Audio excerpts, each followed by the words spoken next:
This one to be clear. Life gets so surreal. Was you honest with your man? This one can break the deal. This one can take the cake. This one can give me chills. Ooh, oh.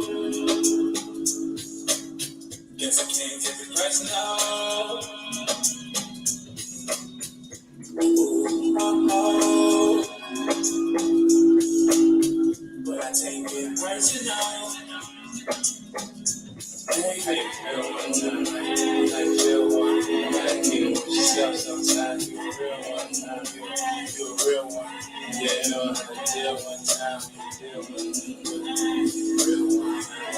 Like you feel sometimes, you feel one. Real one. You know what this esoteric shit is separate from time. You know I see beyond my body, I'm just speaking my mind. And it's like won't give you shit if you gon' keep it inside. Deep inside, like deep inside. Personal, reconcile, merciful. We decide, we wanna get real. You know that side and that's still. You need your head done, come pay your bills. Girl, I'm sick though, you gotta chill. I got cheat codes, yeah, like for real. This world though, I'm in the field. I'm in the field with these niggas on the field.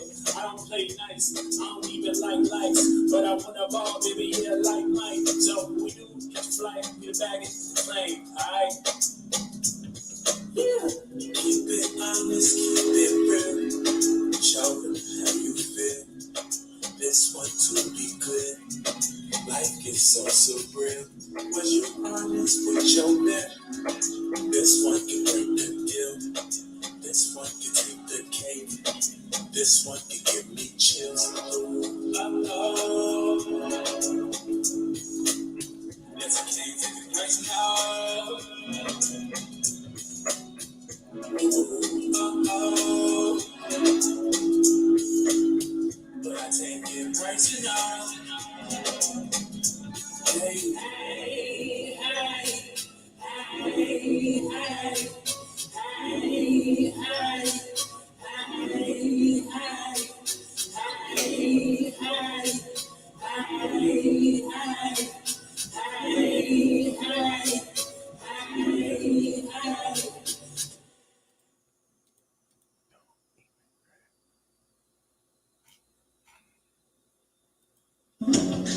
hey,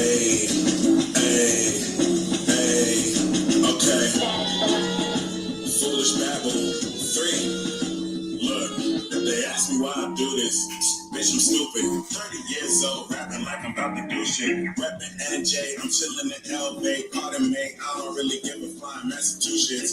Yeah, so now I got that out of the way. I'm thinking about some extra stupid, silly shit I can say. Lie, I'm the best, fuck the rest. Kinda like Kevin Hart, how I say it with my chest. Cut the check. I rock a MAGA hat, but no, this ain't a MAGA rap. Kill a politician, murder him with a battle axe. The day I ever trust the government with myself will be the day I believe that Epstein killed himself. Before you say it's a conspiracy, they made you get a passport, then they stripped your speech. Made you black and screen, you was marching on them streets. Then they took your money, cops and cribs with it, say la vie. Hey, this life really ain't what it seems. People really think they Dr. King behind computer screens. You hollered out Breonna Taylor, now her mama wonder where the money went. See you later. They said Black Lives Matter, that's no debate. Then told them saying black people stop Asia hate. Gave him a crime bill, then you prayed for Ukraine. Now you thinking that I'm crazy, you must be insane. People still chasing clout, hungry for the fame. If it ain't cool to tell the truth, I'd rather be a lame. But they stage some shootings and you may never really know. Fuck gun control, I shoot bullets with my soul. How you real, but you spitting fake raps. And your bitty with me kinda like Diddy, I should take that. Take that, yeah, I said it, take that. Y'all compliant sheep walking around wearing face masks. I'm an asshole and a dick, and my mama taught me better, but I'll never give a shit. Rip the third sign from the Gemini click. Cross the line and I'll summon angels on you real quick, bitch.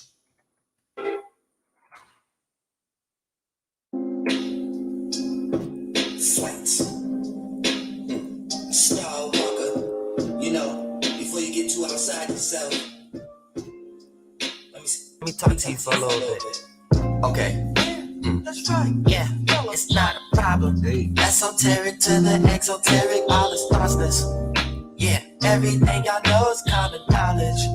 Yeah. All right now. Yeah. Okay.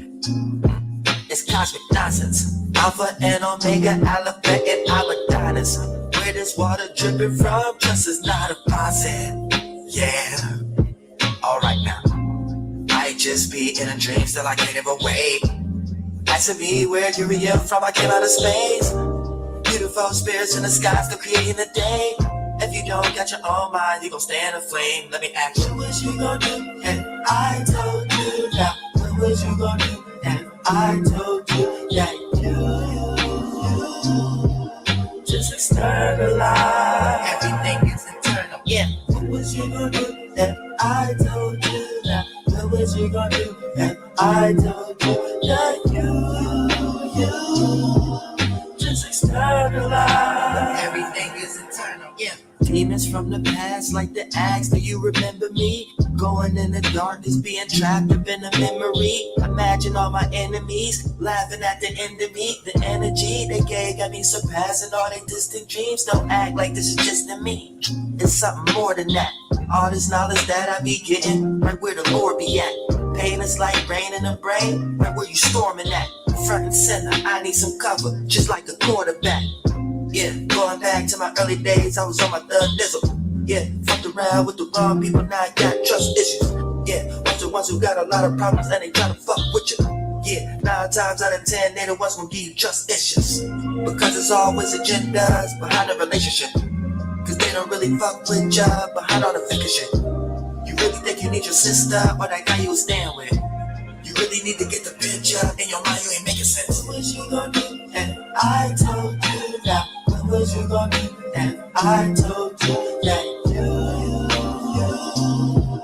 just externalize. Everything is eternal. Yeah. What was you gonna do? And I told you that. What was you gonna do? And I told you that you just externalize. Everything is eternal. Yeah. You ain't serving nobody. You know, they wanna know where the pilot flew. Everything externalized that's outside came from inside of you.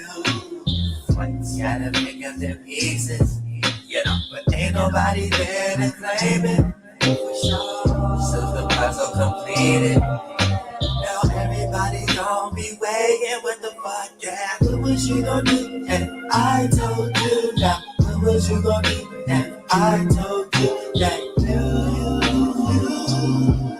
just externalize. Everything is eternal. Yeah. What was you gon' do? And I told you that. What was you gon' do? And I told you that you just externalize. Everything is eternal. Yeah.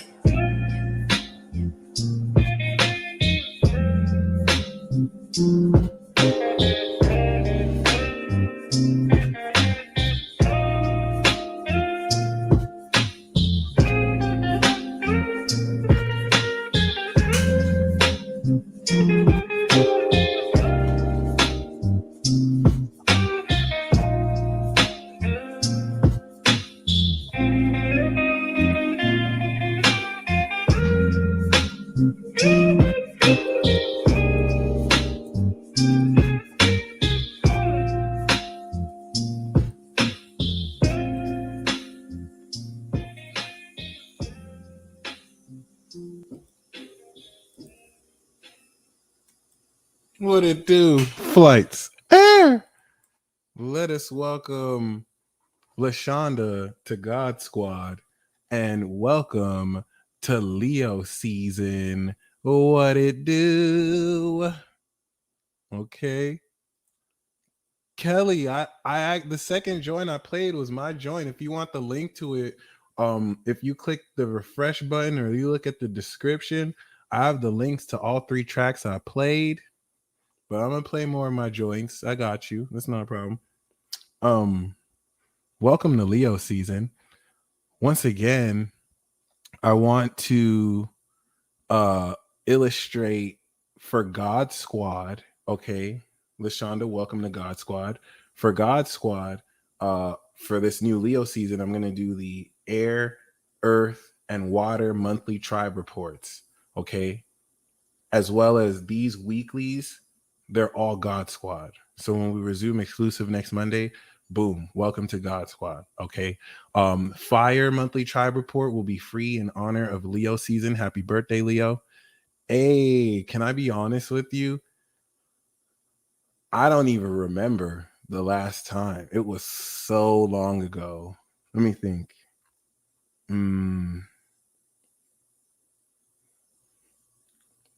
12. Beat that. So,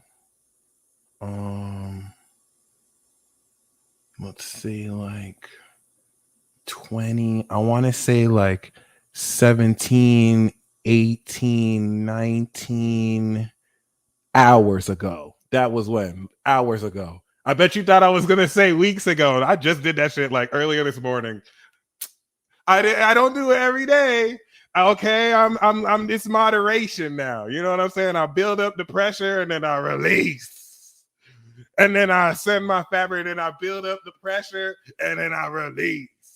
Okay, it is what it is. Oh, y'all thought I was gonna say 18 weeks. Y'all thought I was on this no fap journey. Hilarious. Oh, I got y'all.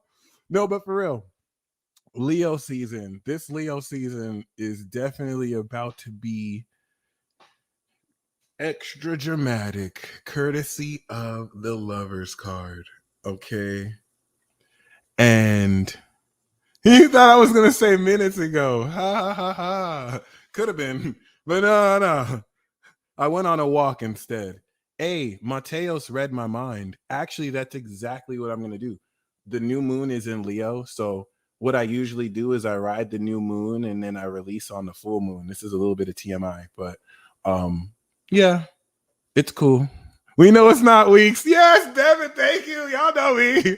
Y'all know me. It is what it is. But actually, and thank you, Moon Phoenix. I really do appreciate you doing the check. I really like accountability like this. Like I don't mind being, I'm not gonna lie to y'all. So I don't mind like being called out. You know what I'm saying? Like, I appreciate you. Catch me next week. All right. After the new moon. You know what I'm saying? It'll probably be a weekend. You never know. But other than that, I thought I was gonna say 10 minutes. Y'all are amazing. This is a safe space. Other than that, this Leo season is definitely about to be super dramatic.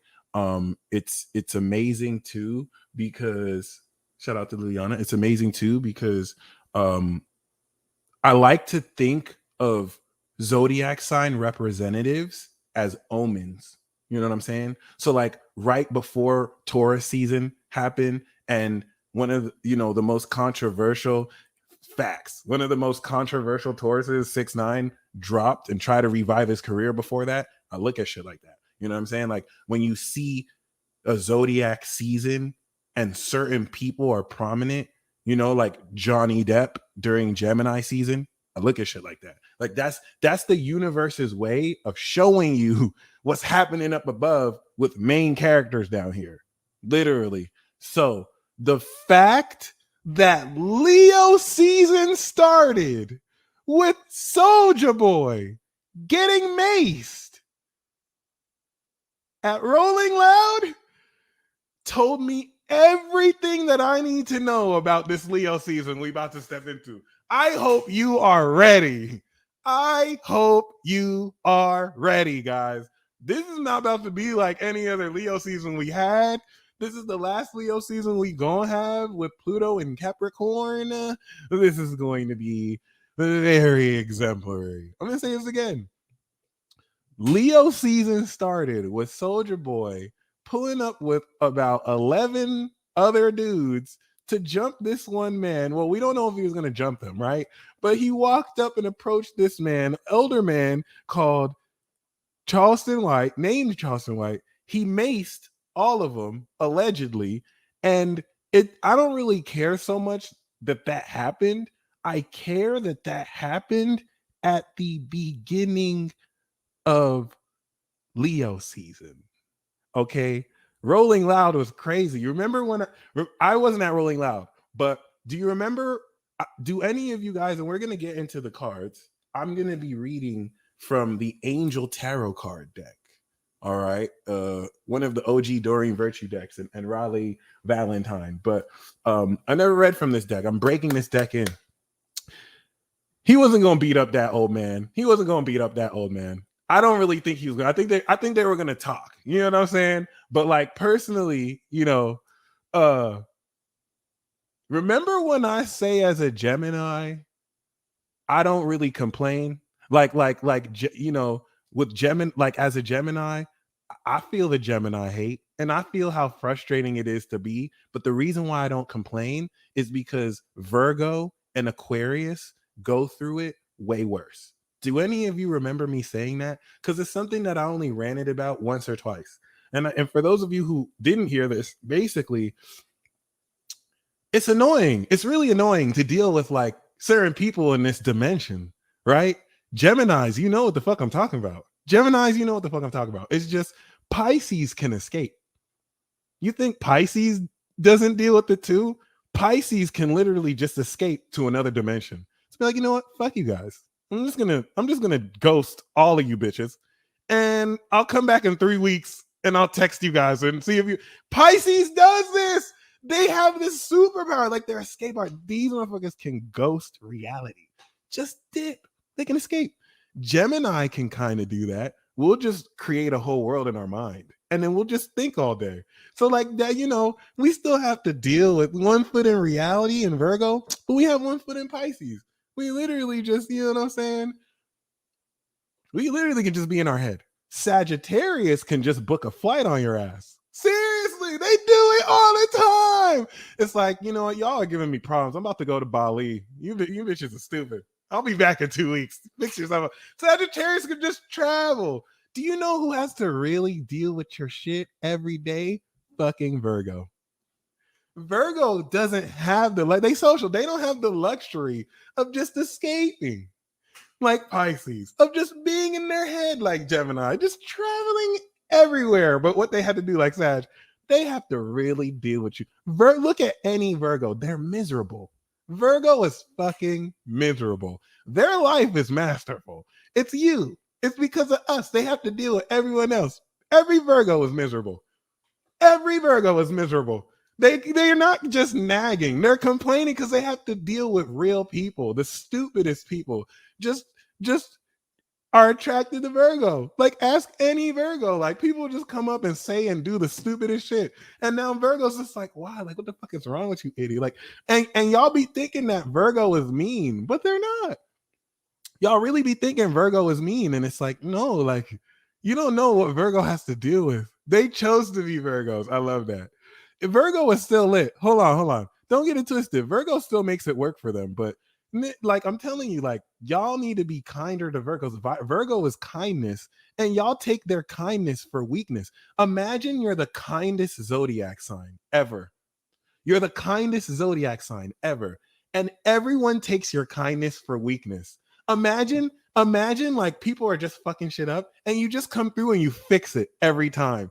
And then Libra takes credit for what you did every time. Like you did all the work in the group project, and then Libra just takes it and says, da-na-na-na, and everyone's like, Libra, you're so intelligent. And the Virgo's like, oh my God. Imagine, like no one appreciates the work you do. I'd be miserable too. I'm sorry. I would just be mad. Like I would be a little bitter. Like it is what it is. So y'all, it is what it is.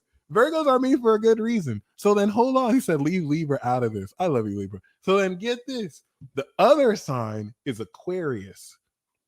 The other sign that I feel bad for, the reason why I don't complain is because Virgo and Aquarius go through it. Virgo and Pisces are the karmic signs, but Virgo kind of suffers. Check on your Virgo friends because they have to deal with real people. And then Aquarius doesn't really suffer, but like I can't complain because y'all treat Aquarius like shit. Y'all be treating Aquarius like trash, and it sucks. Birdman literally had to come to the studio like, put some respect on my name, boy. Like I could have hit you, I could have got you, I came to your face. Yo, thank you. Okay, Aquarius. Someone said, nah, Aquarius deserve it. Y'all treat Aquarius like shit. I'm gonna just be honest. Y'all treat Aquarius like shit. Seriously. Cause like you have to remember, guys, Aquarius isn't even from here. Like I can feel annoyed, but I'm still a messenger. You know what I'm saying? I'm just a Gemini. Libra's cool. Libra's so intelligent. They're like, well, if you can't beat them, join it. Like they know how to play the game. But y'all have to understand, Aquarius is royalty. Like Aquarius are a high nobility. So like imagine they have to come down here and deal with mortal beings, and then y'all treat them like they're the weirdest niggas ever. Y'all treat them like they're the weirdest people ever. But the whole time they're the only ones that know anything, and they have to literally guide humanity. The few of them that aren't evil geniuses like Epstein, who literally finessed the whole game. So like, do you want to know what that looks like? Y'all know what happened to Kid Cudi was wrong. Just imagine being Kid Cudi. Imagine being a celestial. You know what I'm saying? You replace Ye. Everyone is just fucking ungrateful. You go on stage and first of all, you the man on the moon. And now someone's throwing something in your face. Could you imagine? That was so horrible. That just let me know this is why I don't complain. Because Aquarius and Virgo, it is what it is. Everyone in trouble pushes me too long. The only ones that see, and they also don't care. But now I'm gonna be real. Like they wouldn't have done him like that if he wasn't wearing them dresses. That's the only thing. That's why I'm like, Cudi, you my nigga, but you shouldn't have been wearing them dresses. They wouldn't have done that. They wouldn't have done that. I feel like if he never did that, no one would ever throw some shit, even if he replaced it. But that's just me. All right, he still is. He's still a legend. It is what it is. He's still one of the goats. Somebody said it was Ye. That is so petty. Only for Ye to come out on stage after saying he wasn't going to show up. Like that is just classic Gemini from the Libra. Like, oh, I love it. All right, we're going to get into this. Thank you guys for hearing my rant. Someone called Aquas entitled Martians. Y'all need to respect Aquarius. Some Aquarians are legit. Like, I'm not even going to say, y'all really don't listen to Aquarius brings it on themselves. Damn. Y'all showed sympathy for Virgo. But you're like, no, Aquarius deserves it. That is genuine comedy. That is genuine comedy. We're going to jump right into these cards. Y'all have to understand what I'm seeing in the chat. Like I seen y'all show sympathy for Virgo, and y'all are like, no, Aquarius deserves it. Literally, Queen Now was like, skip Aquarius because Virgo has a heart still. Oh, that is hilarious. Virgo does have a heart. Virgo will like go off on you and tell you how you ain't shit and how you need to change. But then they'll still feed you. They'll still be like, all right, now bring your dirty ass inside so I can fucking, you know what I'm saying? Virgo's the realest. It is what it is. But yeah.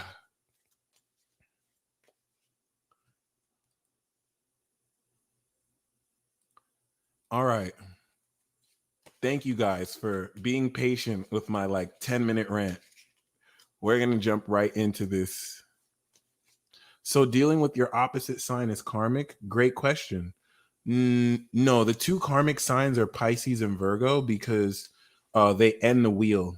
But dealing with something karmic has more to do with Saturn than it does with a zodiac sign. That's a really good question. So keep that in mind.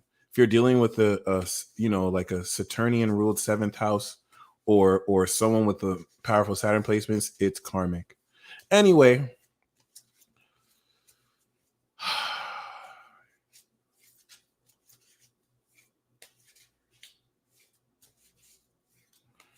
they leave their heart in space. Blue flame. That is hilarious. All right. Other than that,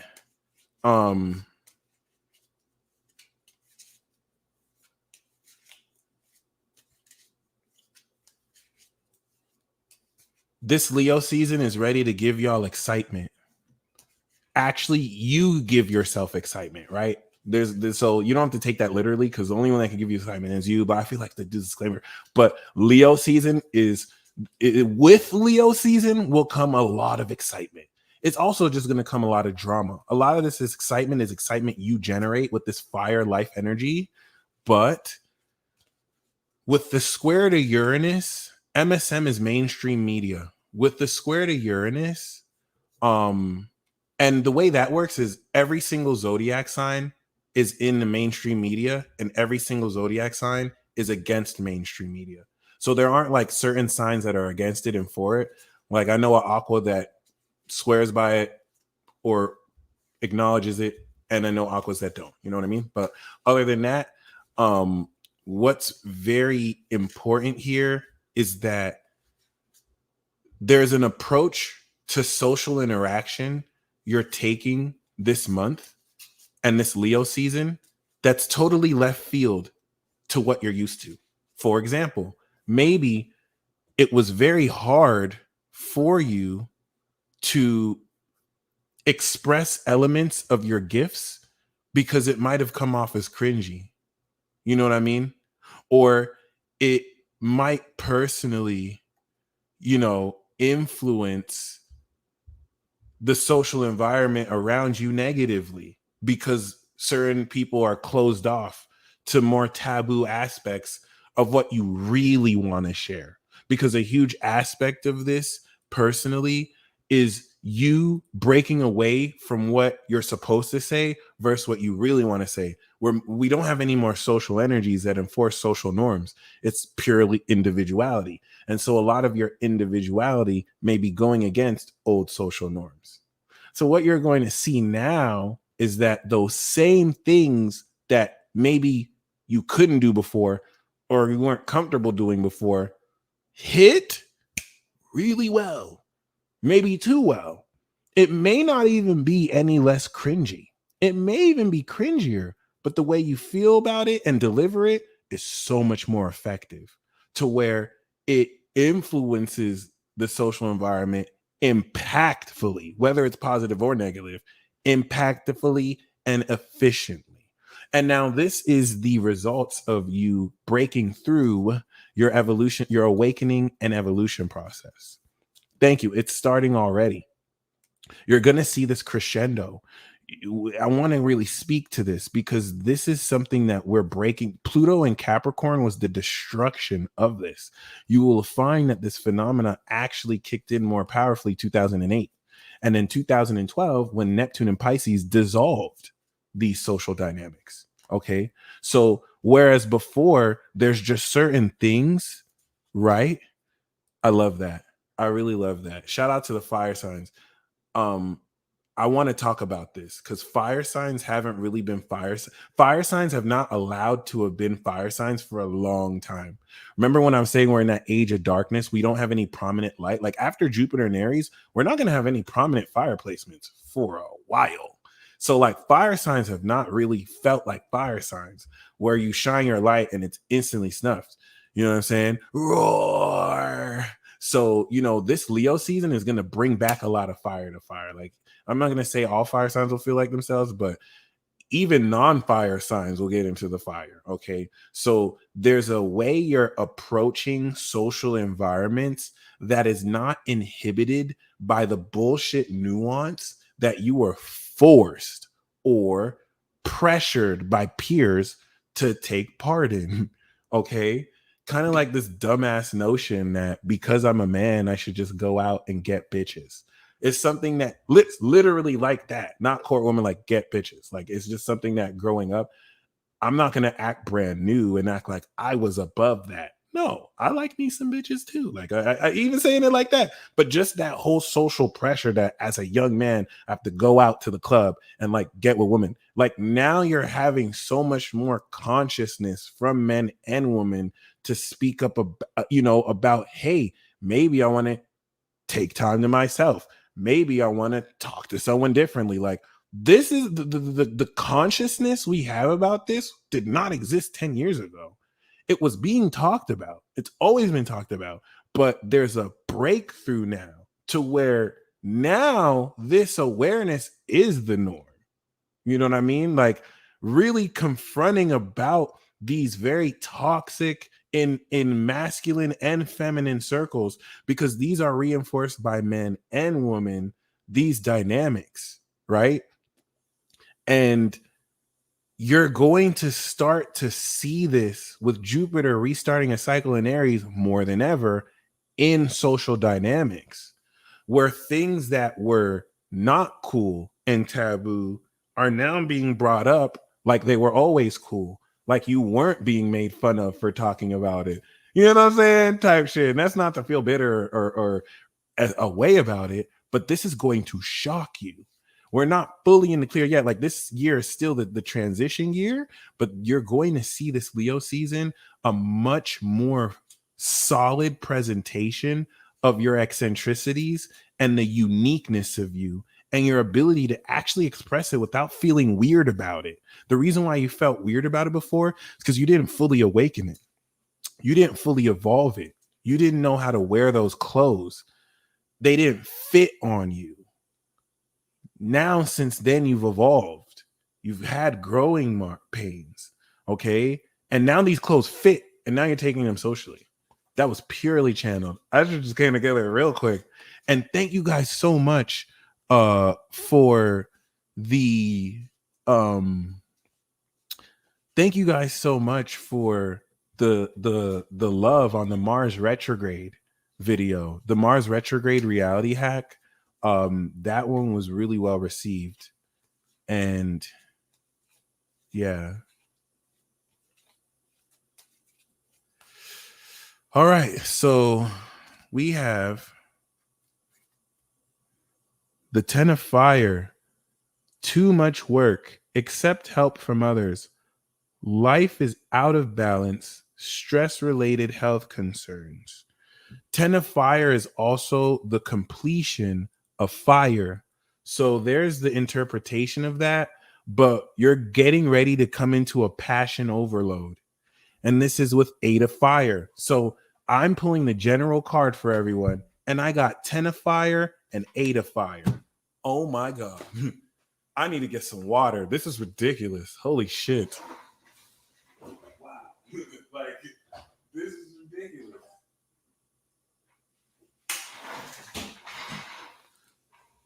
Okay, if any of you read tarot, I need you to read this with me. So for those of you who read tarot, there's what I'm pulling. I want you to make your own interpretations. And if you want to type it in the chat, pay attention, my friends.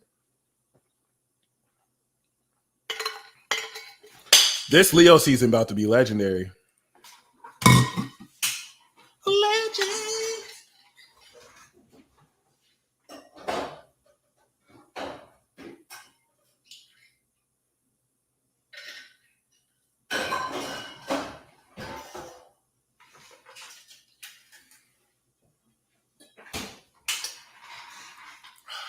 Woo. Thank you. And Jeremy, you are right on time. This is literally fire. I'm mind blown. It's Leo season. Jupiter is trining the sun in Leo. And the general card I have for everybody are 2 fire cards. 10 of Fire means be careful of being overloaded. But the interpretation I have for this is you're getting a fire overload. Some of you have not had a passionate overload since you were born, myself included. Okay. Some of you have been lacking passion in your life. Ooh, I have a third card, the 3 of Fire. So that we got 3 fire cards. This is going to be one of the most passionate Leo seasons you've ever had. We do have, or weeks. This is how we're starting this week off. So the 8 of Fire is Mercury and Sag. Events moving at a fast pace. Delays are over. Many things happening at once. This confirmed everything I thought. All right, especially with the 3 of Fire. Right, we ain't even start yet. Abundance. Things look very good. Have patience at this time. Make long-term plans. So, y'all, I felt that Jupiter and Aries brought hyperacceleration, but then we went, Taurus kind of slowed things down. Then Gemini sped things up. Then Cancer slowed things down again because we had to reflect. Leo season is going to bring back a hyperacceleration. I felt this, but like, maybe we won't say the cards confirm it, but it's interesting to see this reflected here. Okay. Now let me talk about the 10. A lot of things that you've been feeling, this is going to make sense for you. I want you to comment a fire sign emoji if you've been seeing powerful synchronicities, if you've been seeing evidence of wishes come true, that if you've been seeing powerful don't necessarily. And Rhymer, welcome to Infinity Club, the monthly peace report. You're gonna have access to that. All right. Shout out to you, man. So comment a fire sign emoji if you realize that you've been seeing evidence of things manifest, but it's not been happening. Like, it's like your work's been taking off, right? But there's certain things haven't been reflecting. Like, you see synchronicities, but it's almost as if, like, why am I feeling this as if it doesn't look like this? It's all about because you were waiting for the red carpet. Everything that the universe was showing you was preparing you for the launch of it. And maybe some of you felt that perhaps it was supposed to happen sooner than it was supposed to happen. But the thing is, all the synchronicities you are seeing were preparing you for this Leo season, because now you've awakened and evolved everything. It's time to actually put this in the main character. And if you feel like you're being trolled, you're awakened. If you'll know that you're activating your power and connecting to the universe, because the universe be trolling. That was the best comment I read. Like, if you feel like you're being trolled, you're being trolled. Like, your angels are laughing. Like, your spirit guides are like, look, they see the synchronicity. Like, and it feels frustrating because it's like, really? Like, really? That's what you think? Really? But yeah. So trust when I say it's not all gonna happen in Leo season. Shit, you don't know Aquarius then. Anyway, it is what it is. But yeah, what's important is,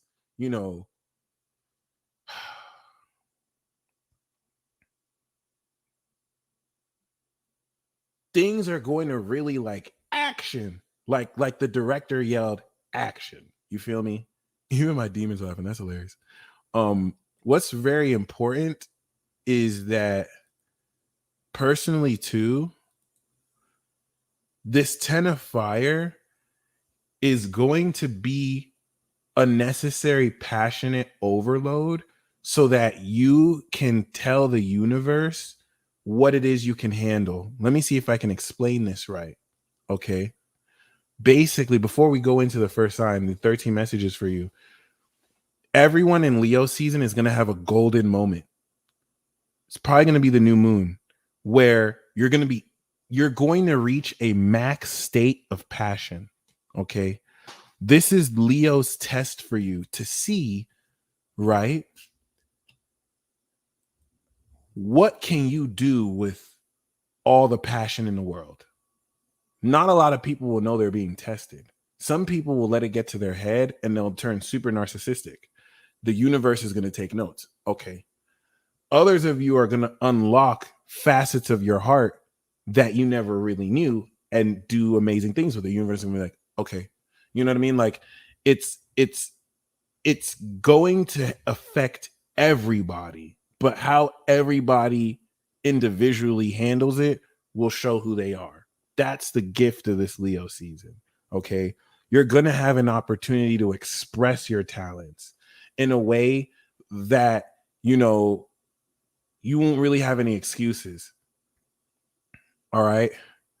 And not that you're going to make excuses. Jupiter is going to give you the boost to make sure that what you perform is at the next level and at your best. So people will really see what it is you can do. All right. What's very important is, especially with the 8 of fire and the 3 of fire, things are going to move forward for you so that you can take action on your long-term plans. A lot of things are going to align with the decisions you've made since February. And this is where you have to show up for them.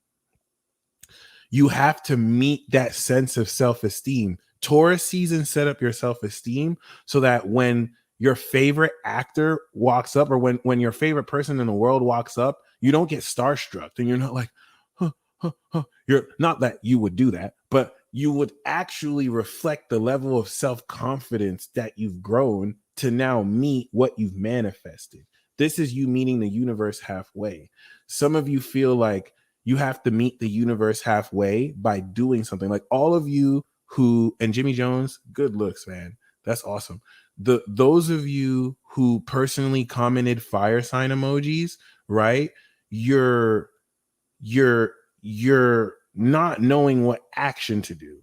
Like, you know that something is happening, but you're not sure what to do. Thank you so much, Queen Dom.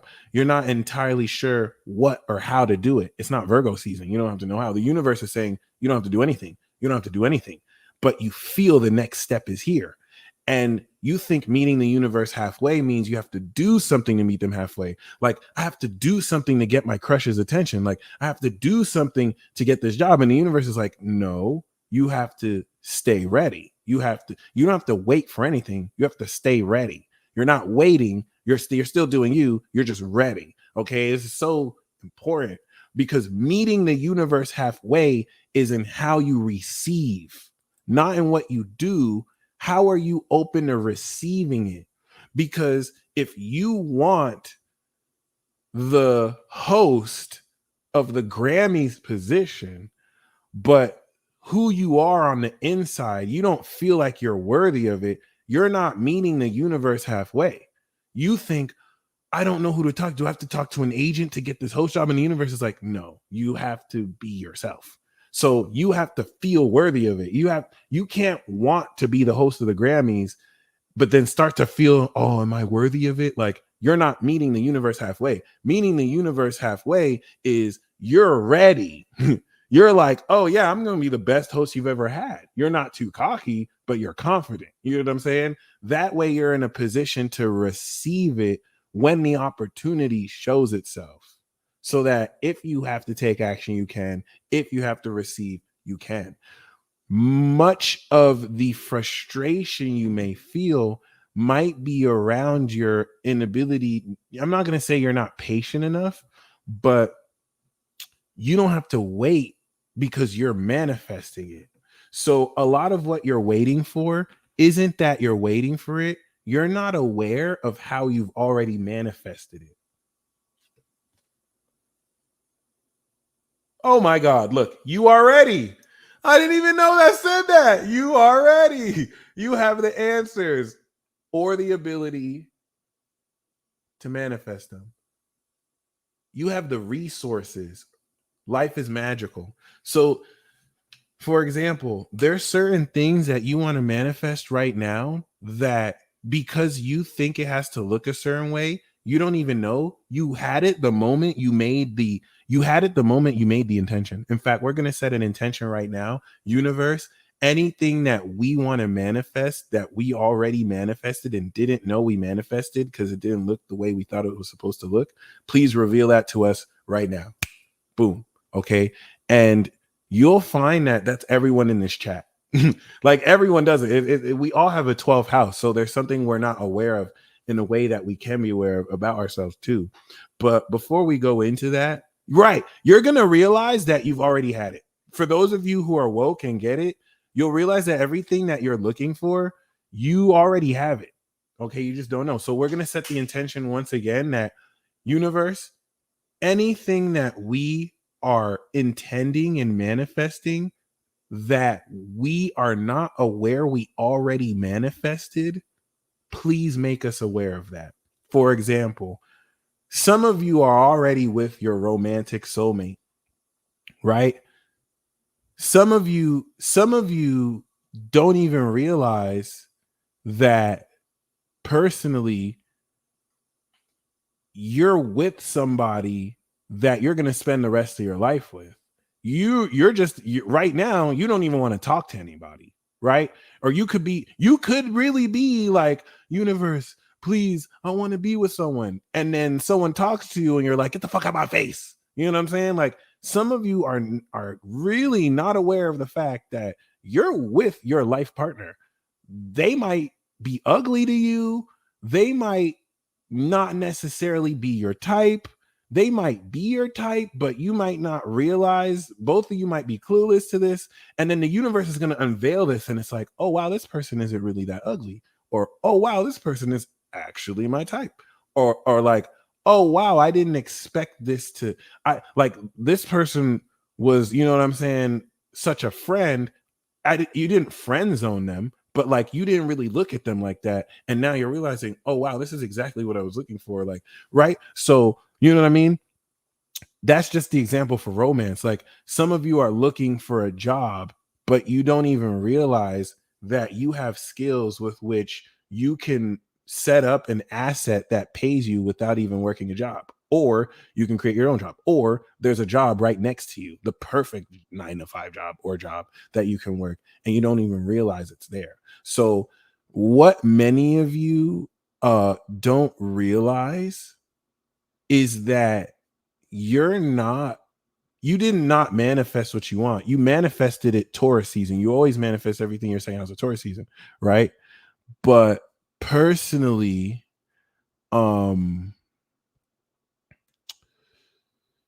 you may not be aware that you manifested it or that it's a seed still manifesting. Okay.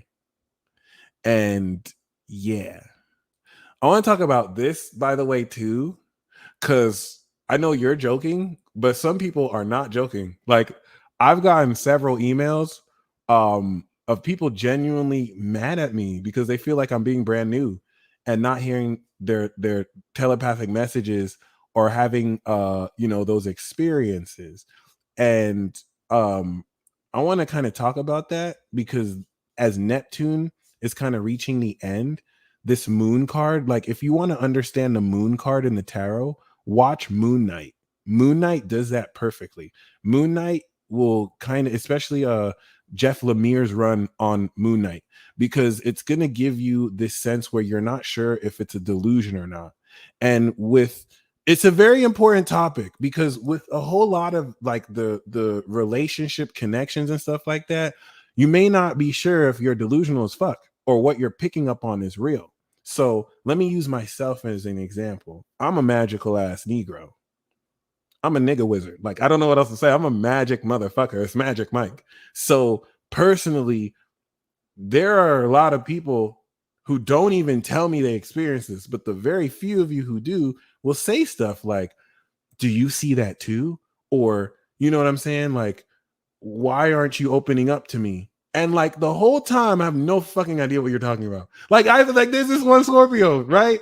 Who get mad as fuck. Like, why are you acting brand new? Like, how come you're acting like you didn't see how come you're acting like you didn't see the vision that I had last night in my dreams? And it's like, cause I wasn't there. And the way they'll confront you is like, stop lying. Cause for them, it's so real. It's not like they're making it up. Like they're having these real mystical experiences. And so I've been there. It's very hard for your brain to disassociate and not believe that person you shared that synchronicity with didn't experience it too and doesn't think you're a fucking weirdo because you think they did. You know what I'm saying? So let me use myself as an example. Many of you are going to have synchronicities about me. Many of you are going to have telepathic contacts with me. In the case of that Scorpio lady, she's directly connected to my higher self if you look at her chart. So I don't make her feel weird. You know what I'm saying? I don't be like, oh, you're weird. No, there's she actually does connect. But like for it's not just me, you go through this, right? But for those of you who have synchronicities, right? For those of you who see certain synchronicities with me, please be aware that I am not aware of any of that. Does it mean that you're making it up? No, you're connecting with my spirit. Spiritual connections are real. That's why it's hard for you to understand. But I see these synchronicities. You're not seeing synchronicities about the person. You're picking up on the connection. A connection is objective. But just because you tap into the connection doesn't mean other people tap into connection like that. And someone can hold space for an archetype that can fill in what that other person doesn't fill in. So if you see signs about me, if I'm a part of your synchronicities, I'm Magic Mike. You did see that. I did do that. Do I know that aspect of my higher self did that? No.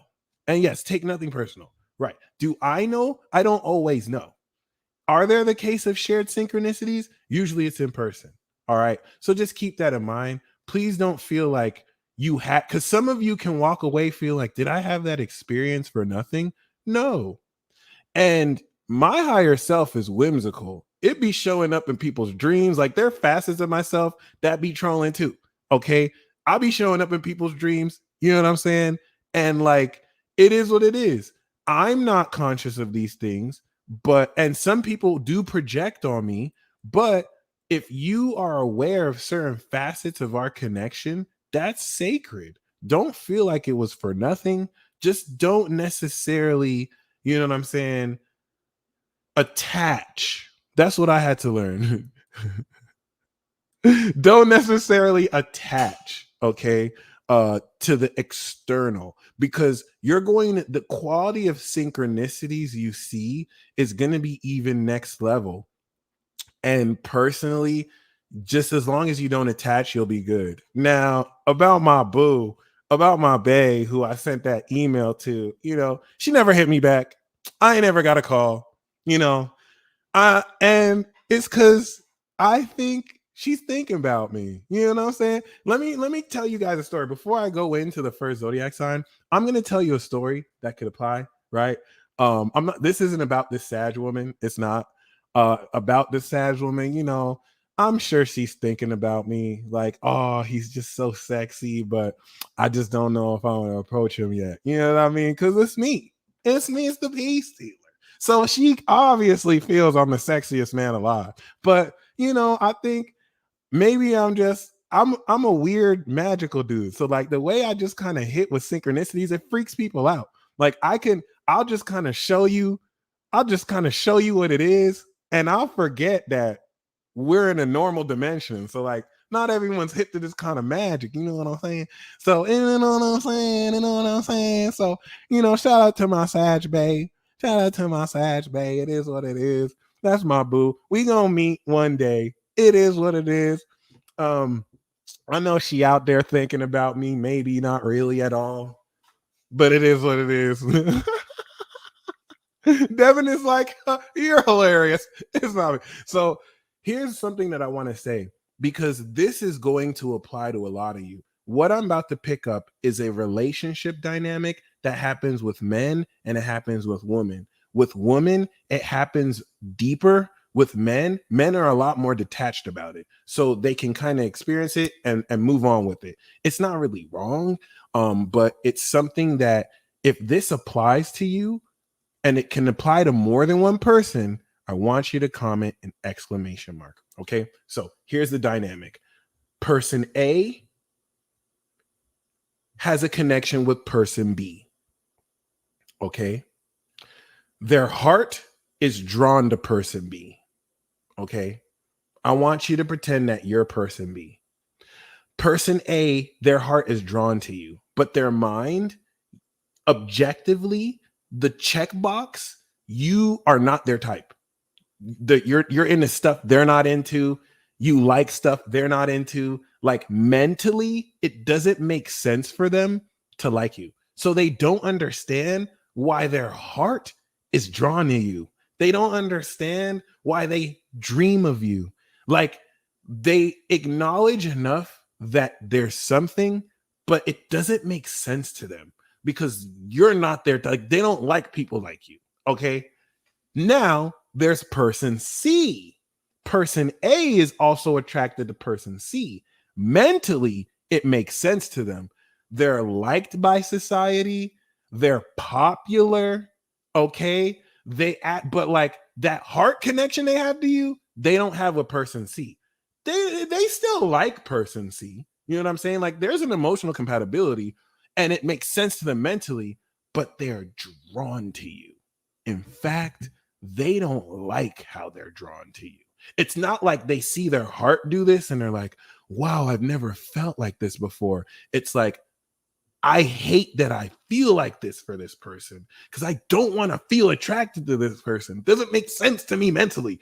But person C makes sense to them mentally, especially because person A cares a lot about their image. So like they don't want to, even though like if they know if they followed their heart, they would be happy, but they would mentally, they would feel embarrassed bringing you around people because what you represent is counterculture. or it's not necessarily entirely, you know what I'm saying? It doesn't have to be exactly what you represent. I love the exclamation mark because this is a long-standing lesson that's happened for years. Okay, it's been developing, and it doesn't have to happen with just one person. Okay, and yeah, it doesn't have to be in a romantic context. This can even be with friends or with employers. Okay, so keep that in mind, right? So this person feels comfortable moving forward with person C. Okay. And it makes sense to them, right? But that connection is still there and it's growing stronger. If at first they just followed it, they could have had their moment with you and then understood it and moved on. But now there's still this curiosity because they felt that if they just suppressed it, it would go away. Most of you might not even be aware that they're feel like you may have an idea that it's there, but if you knew how much they felt for you, there's friends around them that are like, no, that person's a loser. So like the friends around them don't foster this, right? Their friends around them are like, go to person C. Person C is more popular. Like, right. So, but they still have those feelings. It's still a real feeling. It's still a real feeling. Okay. And this is why this is important, because this is about the climax. What's going to happen is, because there is a chance person A will, you know what I'm saying, choose their heart over their mind. And what's going to happen is the reason why it's confusing them, because you're meant to awaken them. You're not going to do anything to them just by you being yourself. You're going to open them up to the parts of them they rejected. The reason why they reject you is because you open up the parts of them that they rejected in themselves. Like a twin flame, you completely challenge them. Versus person C that doesn't challenge them. It actually goes along. It's not even a bad thing. It actually just goes along compatibly with their mind and what they think. It's a real dynamic. Okay. So what's most likely going to happen is person A, and look, I'm so glad this resonates because some of you as person B, you've had to go through so much wounds. Person A is not obligated to choose you. You had to learn that. You had to remind yourself of your worth because you also felt that connection too. You were also aware for some of you, you're not aware that a person A is looking at you like this because you're in your own world. Some of you are aware, and you know, you were made to feel like a loser for being yourself when, you know, it was never that. Okay. So here's the prophecy that I have for you, and it's going to start this Leo season. This is Venus in Cancer. Okay. If someone doesn't like you, someone else will. Okay. So like most likely, whereas person A can still choose you out of curiosity, person A is going to choose person C. But because person A has made their decision, what hesitated person, normally person A would have just chose person C, but you hesitated them because they can't deny their heart's pull. And so they keep checking on you so that they can kind of like convince themselves, see, this is why I don't, but it just gets stronger. Like they don't understand, doesn't make sense to them. Person A may still choose person C. Okay. When person A chooses person C, they've made their decision. That opens you up now. Now, someone else is going to choose you. And why they hesitated was because they felt in their heart that if they didn't follow their heart, they would regret it. But they just couldn't make sense as to why they should follow. It didn't make sense to them. It didn't make sense to them. All right. And so, you know, person A may choose person C, right? But and I want to be careful about how I'm saying this. It's not any revenge. It's not necessarily like person A is wrong for choosing person C. This is their decision. It's influenced by an inability to accept what they don't know. And so that's their karma. but it's not like they won't necessarily be happy with person C. The fulfillment that they were going to have with you, they're just not going to have that fulfillment. And instead, here's the prophecy. Should person A choose person C, person D is going to get with you. And person A is going to see fulfillment between person B and person D. And they're instantly going to see why their heart was drawn to you. When they see how person D is happy as hell with you, now it's going to make sense. They're going to find out that person C is a little narcissistic, that they look right? They look right from the outside looking in, but what looks popular isn't necessarily what it is. Person C knows how popular are. They're cheating on person A. Whereas person B, maybe you didn't look the part, but on the inside, you had it where it counts. You're not cheating on person D. So that's the prophecy. Boom. And the lesson here isn't to be like, person A, because that was person A's lesson. For some people, person A will choose person B. For some people, person A will choose person C because they gave into the looks. They didn't look at the substance. For some people, you know what I'm saying? So in every case, it depends. Everyone's different. Okay. So, you know what I'm saying? Thank you. You settle for, so, in some cases, this is women. This can happen with women. This can happen with men. And I'm so glad that resonated. These channel messages have been pristine. Like they've been coming through. Okay. So we're going to actually get into this. Remember, 8 of fire, 3 of fire, 10 of fire. You're going to be overwhelmed with passion. Things are going to move very quickly this week, and you're going to be in a position to make long-term plans. You're going to receive abundance very quickly. The lesson of this is to make long-term plans with it, because some people are going to come into this abundance and they're going to squander it. They're going to spend it all over the summer. You are going to have the choice to be, hold on. And Crystal nailed it. The purpose of this story was not to be like you're a pick-me. You're not a pick-me. If anything, you have options too.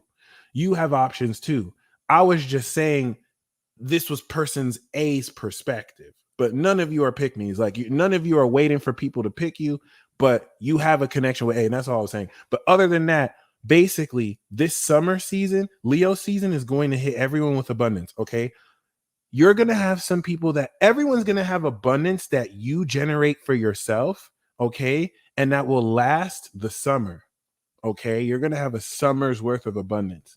Some people are going to have the greatest, most lavish summer ever because they splurged all of that abundance they gained on cheap thrills.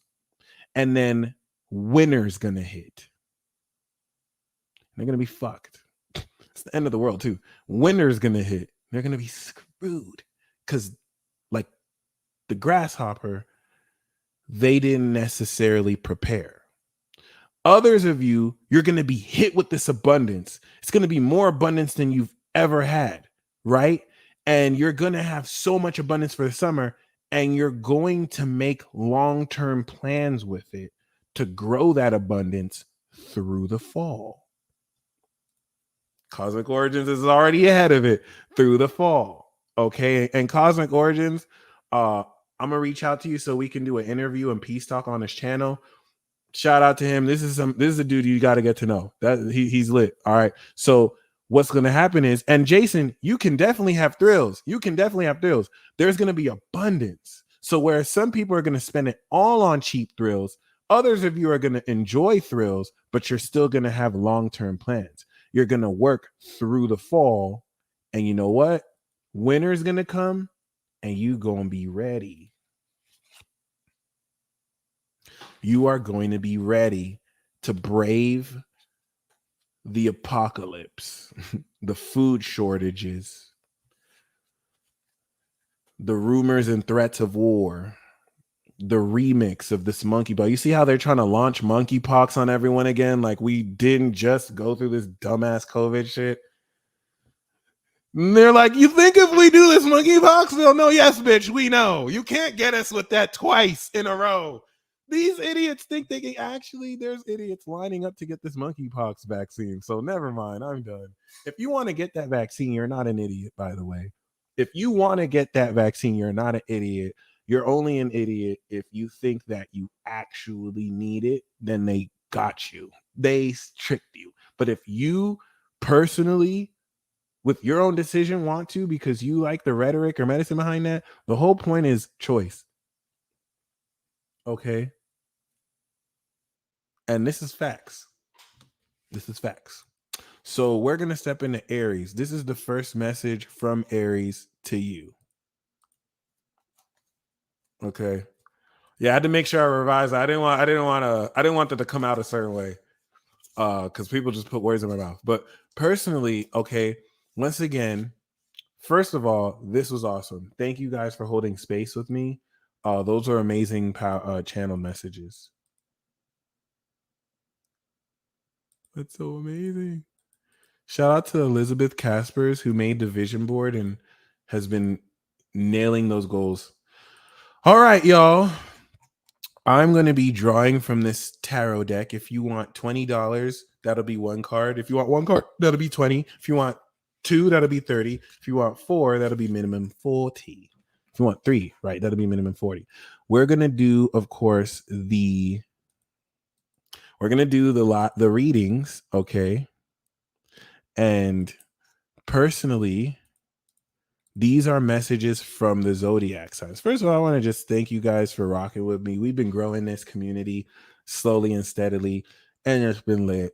And I'm just grateful. I'm just looking forward to how we're going to take this to the next level. It's going to be dope. Like, if you think that all of us are connected by fate, so we've all been leveling up and we're all going to converge. We're all going to meet. So this is a message from Aries to you. Okay. If you have your sun, moon, or rising in Aries, then you're going to embody this message. So when I do the zodiac signs, the sun you're going to be aware of, the moon sign you're going to feel. The rising sign will let you know how you embody it. Okay. And then for every other house, you have 12 houses in your chart. So where is Aries in your chart? This is my 12th house. So it's going to play out in my 12th house. And because my sun's in Gemini, I'm going to be aware of this message in my 11th. You can even add that dimension and layer to it if you want to take it advanced. And then anything you have in Aries too, this message will express itself through. So the message from Aries to you, the underlying theme we have is, oh my God. Wow.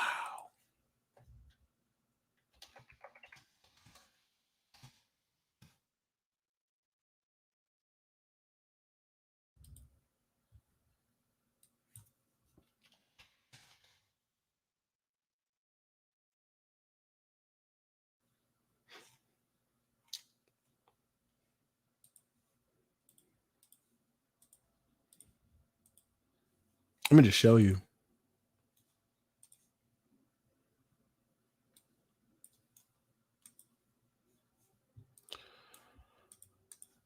Three of Wands is literally Aries.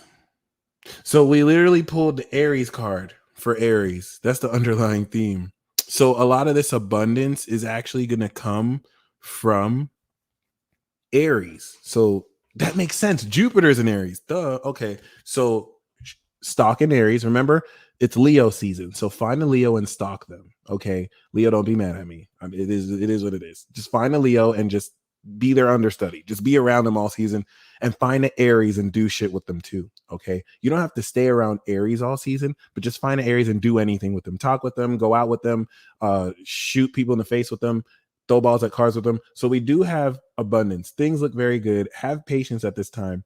Make long-term plans. Your ships are coming in.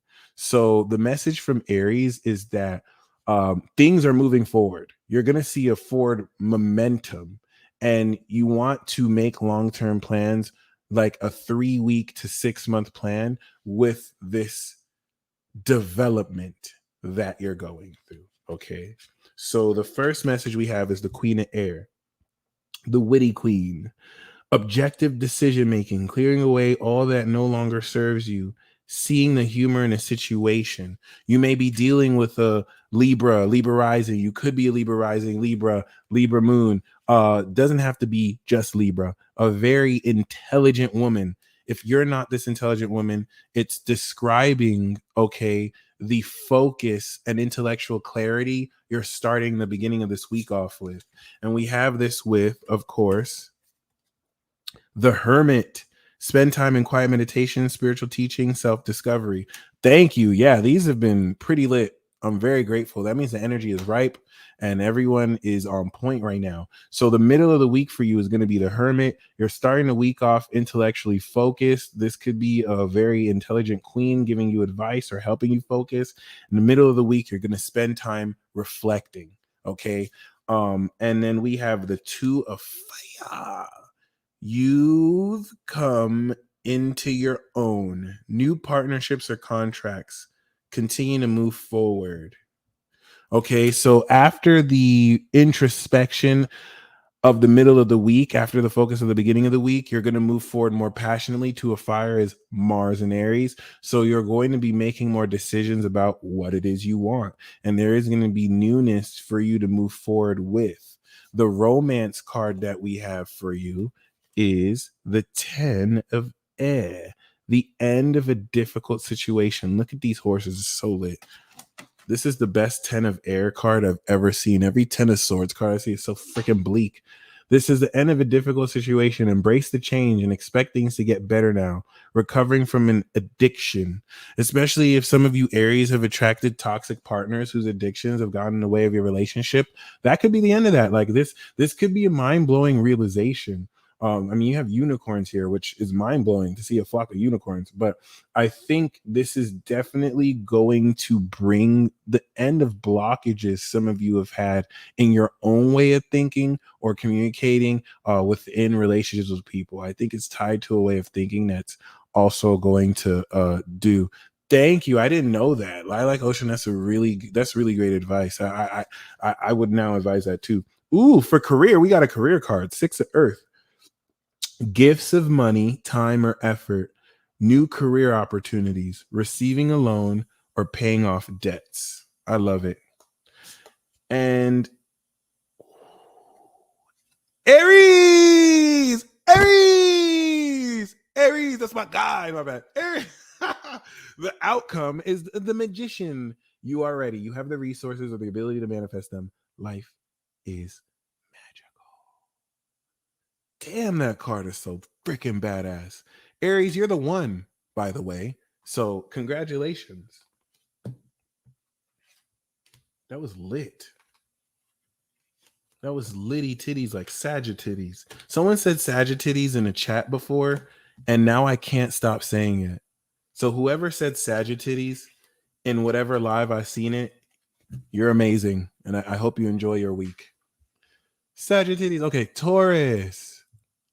Here's the message from Taurus to you.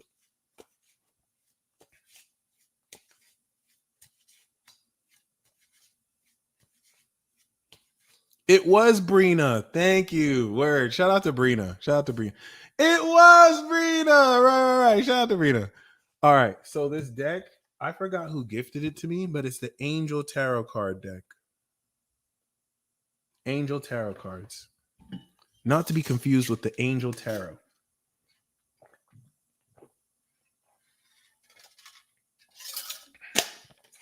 I was going to pull from that one, but we'll say that one.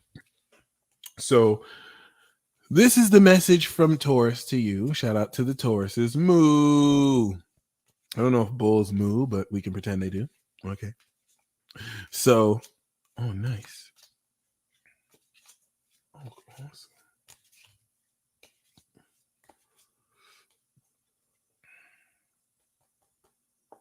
Brina, you are loved. In case you're watching the replay and see people showing love to you in the chat.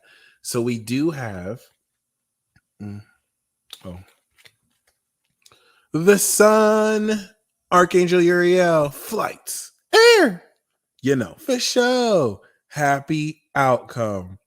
Brilliant new ideas that lead to success. Have confidence in yourself. If only you would focus. but that could be me. That's definitely me. Here's the sun. This is the underlying theme for Taurus, or from Taurus for you. Remember, these are 13 different messages. So with that being said, there's a great potential for happiness. And what's really important is, personally, the Three of Wands and the Sun, we have two Sun cards. Like Aries got the Sun in Aries, and then Taurus got the Sun. So this theme of happiness this week bears in. Keep that in mind. This week might be very positive. Damn. So we do have the Eight of Air, an illusion of being trapped, a lack of self-confidence, afraid to take action. So you're going to start the week off breaking out of the blindfolds and the illusions that may have been instilled, Taurus, because you have people afraid of you. Taurus, people are terrified of you. You're on some extra weird shit, Taurus. You're like expressing levels of genius that people don't know what to do with. And the weird shit you'll be on is you'll literally start manifesting what people are thinking about. And like, people don't know what to do with you. So like, they're not gaslighting you as much as they're not necessarily acknowledging your talent, and you're expressing it. So you're not aware of how unconventional you are right now. Like, you're terrifying to a lot of people. I'm a weirdo, so like, I think y'all cool as fuck. Like, I love that shit, but not a lot of people love that supernatural shit. So it's very weird to them. And so you're breaking out of those blindfolds to not feel stuck in that energy that's projected from other people. And you're stepping into the Empress, Archangel Gabriel. Look, so beautiful. Okay, shout out to Venus. Lavish abundance. Give birth to your dreams, nurture yourself and others. So, you know, the Sun and now the Empress. You're going to break out this blindfold coming into the middle of the week. We're going to step into the new moon in Leo, which is where the Sun cards are coming up, and the Empress is going to come through. And then we have the Four of Air. Okay. Time to rest or take a vacation. Allow more time before making a decision. Meditation may provide answers. So this is definitely going to end the week off for you all very, very well rested. Okay. And you're going to come into mental restoration that will help you break through. Okay. Whoop, whoop. So for romance, we do have the Five of Water. Okay. Things not turning out the way you'd hoped. Not seeing the positive in a situation. Crying over spilled milk. And Taurus, you have to understand that personally, okay, the nodes are in your sign. So this Five of Water is for everyone. Where's Taurus in your chart? It's not just Taurus feeling this, but the North Node is in Taurus. So for you, more than most other people who aren't Taurus dominant, things will not work out for you, so you can get redirected. Okay. So you're not seeing the positive in the situation because you're seeing what you didn't want work. And we can be stubborn as hell with the Taurus energy. So the fact that you dodged a bullet, and also the fact that you're literally going to be redirected for what's for you, that's way better than what you think you want, is going to exhilarate you. All right. And this is you kind of realizing this. Remember, this is next to the Eight of Air. So as you come out of the blindfold, you'll see the Empress and you'll see there's so much abundance. And for career, we have the Six of Water. Memories from your history or childhood, issues regarding children, romanticizing the past. So you're going to feel comfort in your career and fun that you haven't felt in a minute, or you'll feel more of. Interesting. So this still needs to be okay. And the outcome we have is Seven of Water, a complex decision, the need to do research, stop procrastinating. So we're going to see Okay, I'm so glad this resonates. Taurus, you're going to break through. Seven of Water is altered states of consciousness. So you're going to start breaking into supernatural experiences that you really ground for real. But it's going to force you to make a decision to see beyond the illusions in your face. Seven of Cups isn't the best card, but it works really well here with this 5, 6, 7 combo. Okay. So the Sun card is going to help you see through this. Remember, the underlying theme is happiness, and we have abundance that you're stepping into, and you're going to end the week feeling rested. All right. So remember, whether you're Taurus or not, this is going to be a message for you. You just may see this play out through a Taurus or wherever Taurus is in your chart. But very, very interesting. You're going to break through the blindfolds and see through the illusions. Okay. So, Gemini.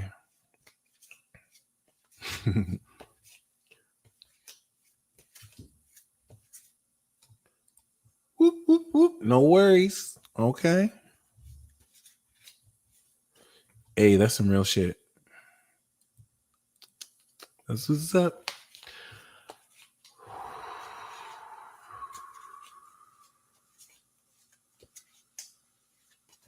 That's so interesting.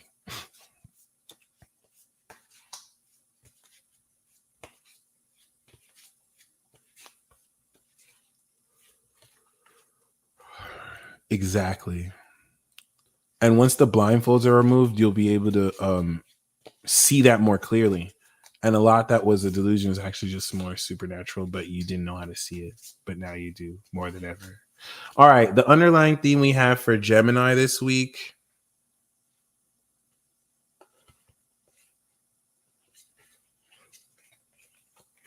is what's up? Appreciate you.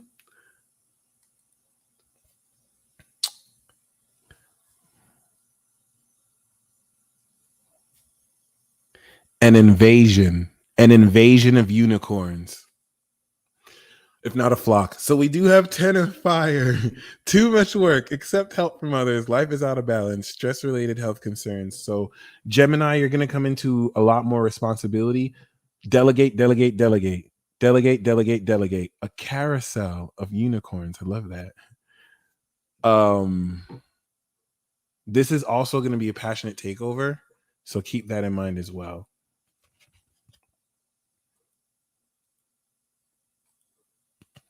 So, word, that just came straight up into mind too.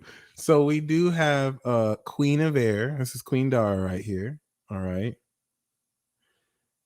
Objective decision making, clearing away all that no longer serves you, seeing the human in a situation. Gemini, we do that really well. This is just like Aries. Same message for Aries starting off. Very objective, very clear. But whereas Aries got the Two of Fire at the end, we see the Two of Fire in the middle for you. You've come into your own new partnerships or contracts, continue to move forward. So you're going to be beginning to act off on decisions you desire to do. The middle of the week from Gemini to you is going to be you similar to Aries. Basically, yes, this is how to listen to the readings. All the signs will be accurate, but some of them will resonate more. That's God mode. Thank you, Luna. Thank you, Luna. It was so beautiful. All right. So that being said, the Two of Fire in the middle of the week is where you're going to start to plan out. This is what I want to do. This is how I want to do it. And remember, Three of Wands is going to give you the opportunity to plan those out. And then we have the Two of Earth. Okay. We're ending the week off with too much going on at once, the need to make a decision, consider a more playful approach. But Two of Earth isn't so much too much going on at once. This is you juggling different income streams. Trust your instincts, because you're immediately going to be able to practically ground the Two of Fire and work on different projects at once. Listen, too much work and too much going on at once. So I'm not going to say be careful about doing too much. Do as much as you can and then drop whatever drops off. Joyce, one of my favorite Geminis right now. Collab coming soon. And this is a nice build up to the new moon. Crystal sun, it's a fact. I'm feeling good. Like this is really positive energy amongst other things. So for romance, The message from Gemini to you is seeds well planted, a temporary pause in action, unnecessary worry. Because some of you are discouraged. Some of you are discouraged, right? Right, straight up. Some of you are discouraged, right? That certain things romantically are not happening as fast as you want them to. And especially if you're a Gemini, you know we impatient. We need to stop being impatient. Because Gemini, we're such a fast air vibration. We're looking at the plant like grow, grow.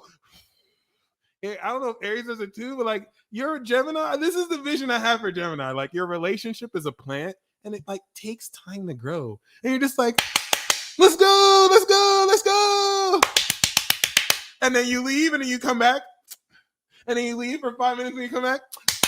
Come on, you're taking forever. You know what I'm saying? And it's just like, my nigga, like, you need an earth sign. You need an earth sign. Like, you need to chill. Like, I am so guilty of this. I am so guilty of this. Like, and it's like, my dude, you just met this person yesterday. Like, why are you trying to do so much? Like, you don't even, oh my gosh. And for the mature Gemini or anyone who's not Gemini, what this is saying this week is you're going to know if it's worth it to invest. Aries needs same day's results. Aries and Gemini, y'all need to chill. Y'all need to relax. Get you a Taurus. Like, this is ridiculous. And I got the Mars and Aries too. Like, I can't wait. Like, I can't wait. And actually, waiting is the best thing I can ever do. That's the lesson I'm learning. But what Gemini is going to tell all of you is you're going to know what relationship is worth planting the seeds in. Because some of you are like, I'm holding out for this person. I'm putting in work with this person, but is it worth it? Is it worth it? Is this going to lead to fulfillment? 7 of Earth is a promise of fortune. So the pause you're making is to assess. You're going to start to meet certain people this week or realize this relationship is worth being patient for. This relationship is worth putting in the seeds for. So the relationship isn't just going to happen immediately, but you know there's a promise of fortune. You know that the seeds you're planting will actually come through. Brina, we were singing your praises earlier. We were talking about, oh my God, because I was thinking about who said Sagittarius in the last chat, and someone said it was Brina. We're like, we love Brina. And look at you showing up. I love it.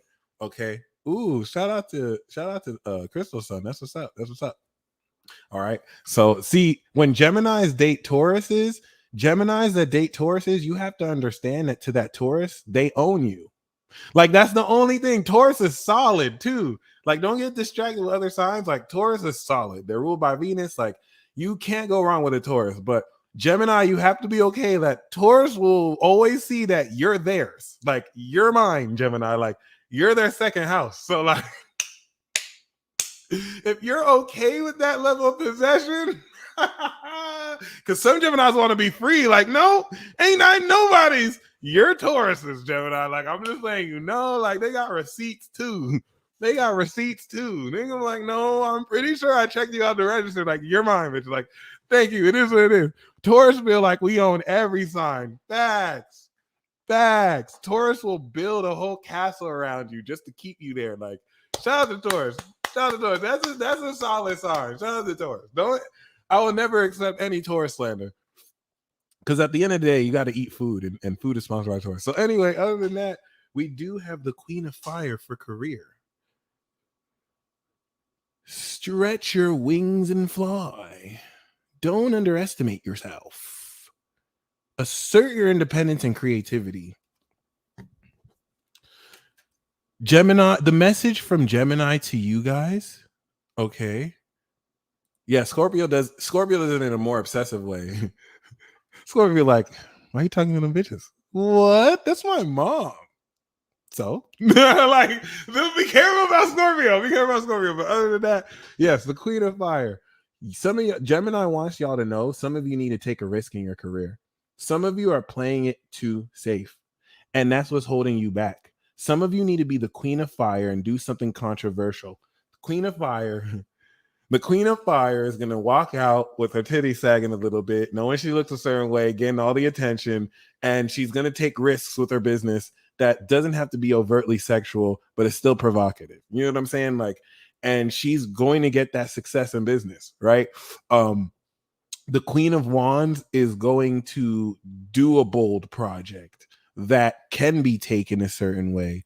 And Gemini is saying that the risks you take will most definitely be worth it. Stop underestimating yourself. You have wings. It's time to put yourself out there and, you know, do an event, do something that puts your face out there and puts your courage out there. Oh, is this real? Ow. Am I dreaming? Oh my God, I'm not dreaming. It's not like that dream with the Sagittarius lady who had to be like, oh my gosh, am I dreaming? I'm dreaming. Yo, we have the Ace of Water. Falling in love or the resurgence of a relationship, spiritual growth and enhanced intuition, a new home, spiritual awakening. Thank you. I think I'm funny. It's a problem of mine. I'm sorry. Other people be thinking they smart. I'm actually smart. I just think I'm funny. It's the worst. I'm working on it. But yes, Gemini, the outcome from Gemini for you is new love, spiritual awakening. So far, these messages are lit. Okay, that's legit.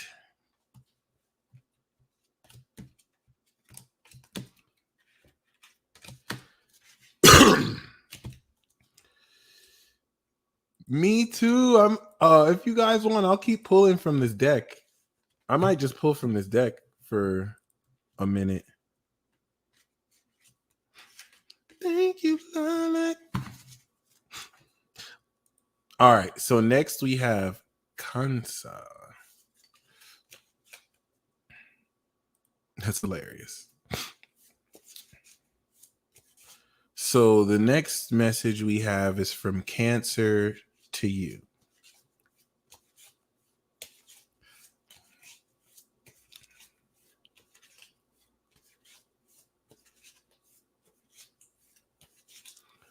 Blue Flame, baby. Bust down, Tyrana.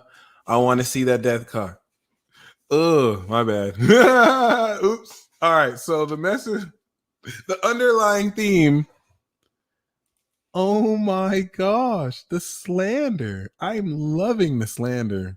Should we skip Cancer, guys? No, just looking. So we do have the Ace of Earth. The Ace of Earth is the underlying theme, okay? The inflow of abundance, a promising business venture, important documents or contracts, new money. That's beautiful. Considering that Leo season is Cancer's second house of finances, this is actually very well timed, okay? So, by the way, if you ever see a Cancer cry, you will thank me for this. You will thank me for this. Listen, if you ever see a Cancer, Scorpio, or Pisces, but especially Cancer, okay, pretend that you care. Be like, oh, I'm so sorry, and like wipe their tears from their eyes. Or sample their tears. Like if you can save their tears, that shit is powerful. Like Cancer has powerful tears. Scorpios have strong tears. Pisces have magical tears. Like if Pisces cries and you take their tear, you make a wish, swear to God. Like don't be weird with it and be like, oh, let me sample your tear. Just pretend like, oh, give me a hug and be like, like, you know what I'm saying? Like, it's going to be, you don't want to smudge it. You want to kind of get the tear. You can get a little sample I know that's some weird shit, but you will thank me later. Yes, and if you're a water sign, you legitimately can sell your tears. Wait till people catch up later. I mean, you can literally, if you're a Cancer, you can be like, I'm selling my tears, $50 a drop. $50 a drop, bitch. Here's my birth certificate. I was born a Cancer. $50 a drop, bitch. I done cried a lot for those tears, okay? I was thinking about my ex. That is not a lie. Pisces can do this too. They have powerful tears. You can use them for spells. Oh, this is a tear of a priestess. I swear to God, you can just take their tear, pour it on it. I promise you. See, Aquarius is genius. They make Cancer cry and they take their tears. But like, now if you can't sample the tear, then do any kind of spell or wish while they're crying. Then you can like somewhat manifest their tears. You know what I'm saying? If they don't want you to do it, it is what it is. Because some will catch on to what you're doing and then they can kind of block it. But like, you know what I'm saying? Yep. That's how special water signs are. Their tears are fucking magical. Okay, so we have two of air. Being unable or unwilling to make a decision, a stalemate, pretending there is no problem. Ooh, Cancers love pretending there's no problem. How many times have you asked the Cancer, what's wrong? And they're like, nothing. And then they put their resting bitch face back on. What's wrong? Nothing. Cancer. All right, you might be indecisive as fuck this week. This is really pushing you to make sure you don't personally make emotionally ruled decisions that you didn't think about first. That probably might have you indecisive in the beginning of the week. And then we have the 7 of water. All right. A complex decision, the need to do research, stop procrastinating. Both of these cards can now induce more indecision because you might be caught up on different opportunities. And then we have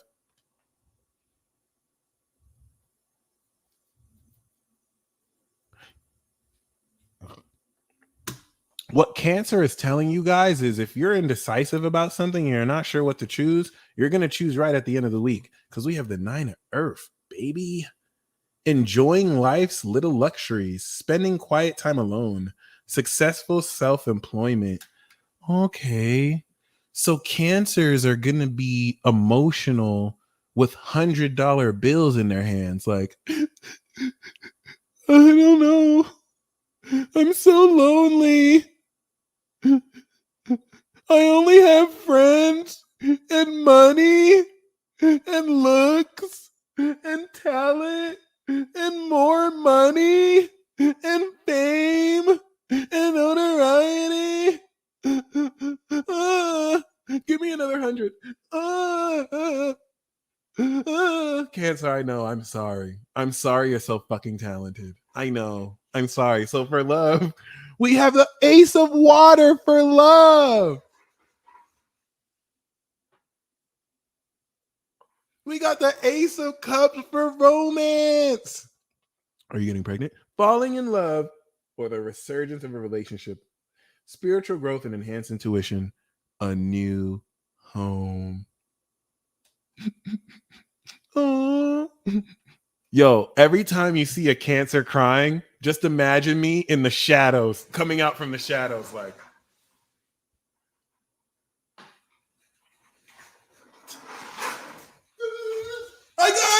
I got it. And then I just run in the car and then I move on. I run in the car. Go, we got the sample. Boom. Yeah. I hope every time you cry now, you look at the corner of your eye like, where's the pizza? Oh, shit. But that's beautiful. Spiritual awakening. So there's new love from Cancer to you guys. Cancer sponsoring it. Ooh, and we have the Empress for career. Are you getting pregnant? That's crazy. Lavish abundance, give birth to your dreams, nurture yourself and unto others. So with the 9 of Earth and the Empress, Cancer is saying that there's going to be a lot of financial abundance this week. And for some of you, this financial abundance is you getting pregnant. I'm sorry. I'm not even going to hold it back. Some of you going to find out the hard way. Morning sickness. It is what it is. Did you pull out? I'm sorry. That was totally uncalled for. I'm so sorry. Let me get back into focus. All right. So so the devil card in this deck is the ego. The outcome we have is ego. A false sense of entrapment, being overly focused on material things, negative or fear-based thoughts. So the outcome for many of you this week is you're going to overcome people who are stuck in their ego. You're also going to overcome any limitations your ego has trapped you in because of this spiritual awakening. So that's beautiful because this came with the Ace of Earth. So there's new financial income that probably might accelerate and really have you do good.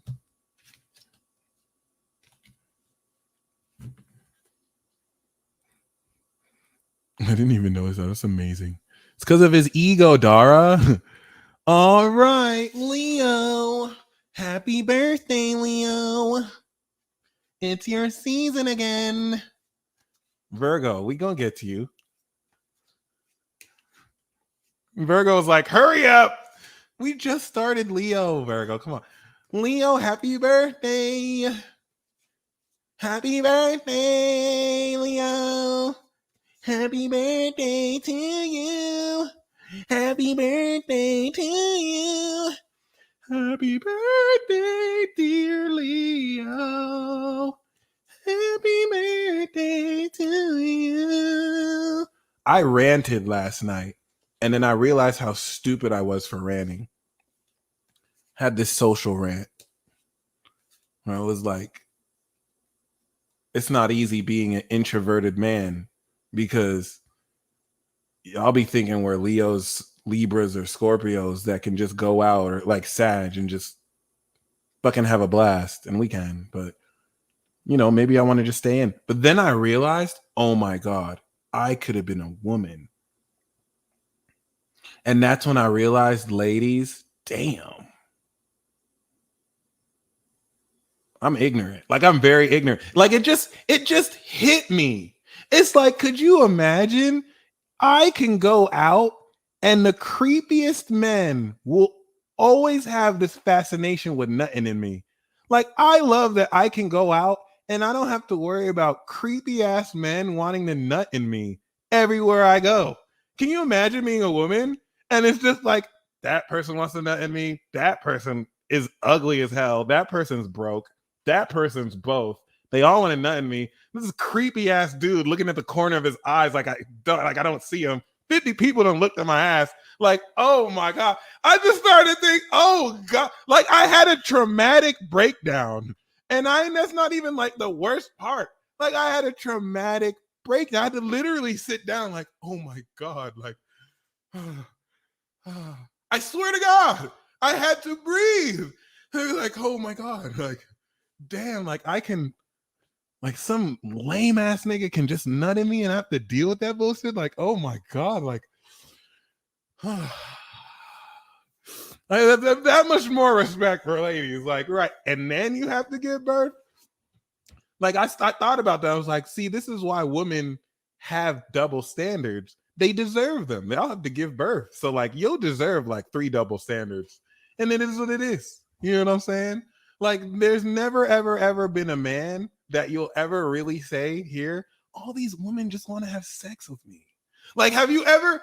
I'm 32 years old. I've never seen this where like a dude is just like, damn, like all these chicks, they just want to have sex with me. Like, I don't understand. Like,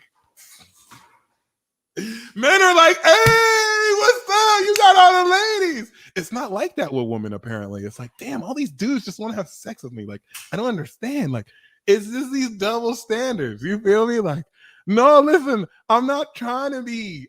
See, Derek Jackson is different. I'm not Derek Jackson. Derek Jackson is like, see, that's why these men ain't shit. And you need to get you a real man. Yeah, don't be messing with these men who don't like to go. I'm not that dude. I'm not trying to be that dude. I just had to sit and just be like, damn, like, wow, like, y'all really go through it. y'all really go through. Y'all have to deal with lame ass men all around the world who think they shooting their shot at you, and they sending you all these dick pics, and now you laughing with your girlfriend. Like, you have the group chats. Like, damn. Oh my, it really humbled me. It really humbled me. I was like, damn, like, I can't even complain, really. I can't even complain. Like it's one thing that these disgusting men want to know you, but then they be showing you dick pics like you're supposed to be like, oh my gosh, I'm gonna have sex with you. Yes. Thank you for showing me a picture. You're like, oh no, I'm good, man. I am so good. And I'm not gonna act like I ain't shit too. I'm not gonna act like I'm a saint. You know what I'm saying? And I, you know what I mean? Like, it is what it is. I don't send women dick pics. I don't do that. But like, you know what I mean? Like, shit. I've sent a woman a poem. You know what I'm saying? Back in my early teens, thinking, oh, she's gonna love me after this. And nope, I was just that weirdo in the DMs. Anyway, Leo, we're gonna go into you. Right. Only if they ask. Only if they ask. And even then, like, you need to be careful. I don't even like doing that. It's like, if you want to see it, you can see it in person. That's how I do it. I got that earth energy. Oh, he said, you capping stuff. Yes.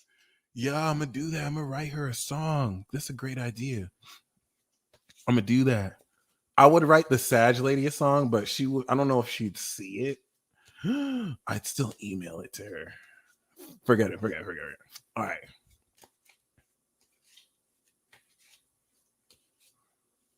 You know what? Instead, I'll just make it chart on Billboard charts. Then she'll see it. All right, Leo. Thank you so much for your patience with my rant. Thank you so much. You guys, I'm so glad you guys are like, listening to me. You feel me? Like, hey, real shit, Jeremy. Real shit. In fact, I should go back to doing that. All right. Underlying theme. We have the 3 of fire. We got this for Aries. Now we got this for this Leo is literally the social Aries. What y'all need to understand is that Leo is literally Aries. Okay, I want you to think of Aries. Now I want you to think of a bougie Aries. All right, listen. Envision an Aries. Now imagine a bougie Aries with a crown on their head. Leo! There we go. The 3 of fire. Tell me I'm wrong. Tell me I'm wrong, though. Tell me I'm wrong. Just picture an Aries. Now imagine if they were bougie and they had a crown on. You know what I'm saying? Like, imagine if they were just a little bit more stubborn and they just have a robe on. That Aries is now a Leo. I'm so sorry. That is so fucked up. Oh my God. It is. All right. Hey, I like that. All right. And shout out to that. Yeah, Aries and Leo is amazing combo. Amazing combo. So abundance, things look very good. Have patience at this time. Make long-term plans. So we have the 10 of air. The end of a difficult situation. Embrace the change and expect things to get better now. Recovering from an addiction. Yeah, Leo, things might have just hit the fucking fan for you in the beginning of the week. And that opened the stage for like glory. Okay. The vision I get here is, when you drink a lot, right? And then I feel like a lot of you Leos started this week off after a cancer season hangover. So you just went, and like you were feeling really sick, but then you throw up and then you start to feel better. And then you get back in the party. You know when you almost got taken out the party because you drank too much, but then you throw up and then you get your second win. Like, I feel better now. That's how I feel like every Leo is starting their week off. Like you went through some fucked up shit, but you got through it. It's over. For some of you, it's not even that bad. Okay, so that's the message. I don't know why I keep seeing that image. Like, I see you just getting up, you start to feel better, and then you start to dance like, yeah. And then you go back and everyone's, Leo's back! the whole party is glad to see you not sick, you know? Oh, that shit is hilarious. Leo, y'all are fucking awesome. Okay, so next we have the Two of Water. So the middle of the week, we have a relationship that continues to grow closer. Forgiveness, the positive resolution of a conflict.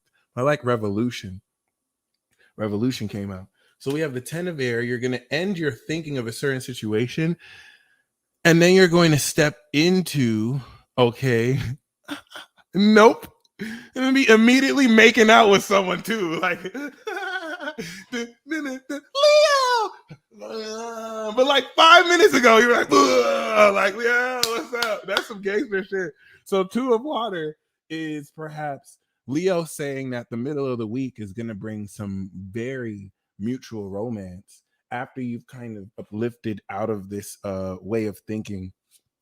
And we do have life experience, which is saying a significant life event, a powerful revelation that leads to change, time to spread your wings.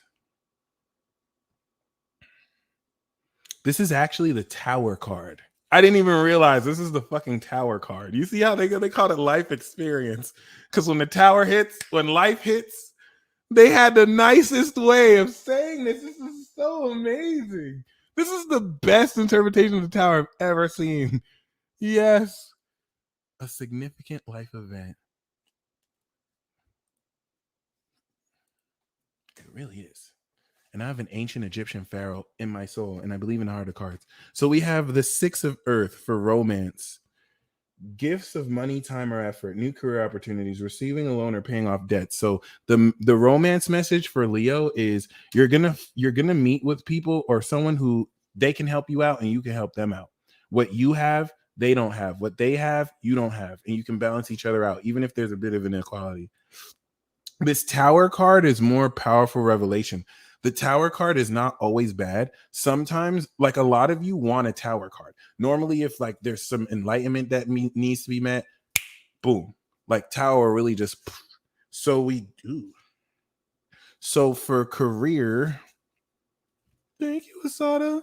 Y'all send me the dopest decks. For career, we have renewal, judgment, revise and evaluate, a favorable assessment of the facts, time to move in a new direction. So Leo's message for career for you is that you're awakening to your higher purpose. Many of you, especially with this enterprising forward movement, you're going to move more towards the direction that you're meant to be in your career. And the outcome is the King of Water.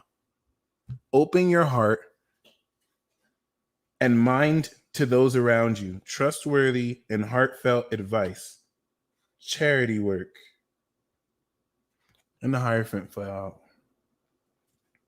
Traditional viewpoints or methods, spiritual organization, seek out mentors and like-minded friends. So this seems like a great week from Leo to you. Shout out to Leo. Virgo.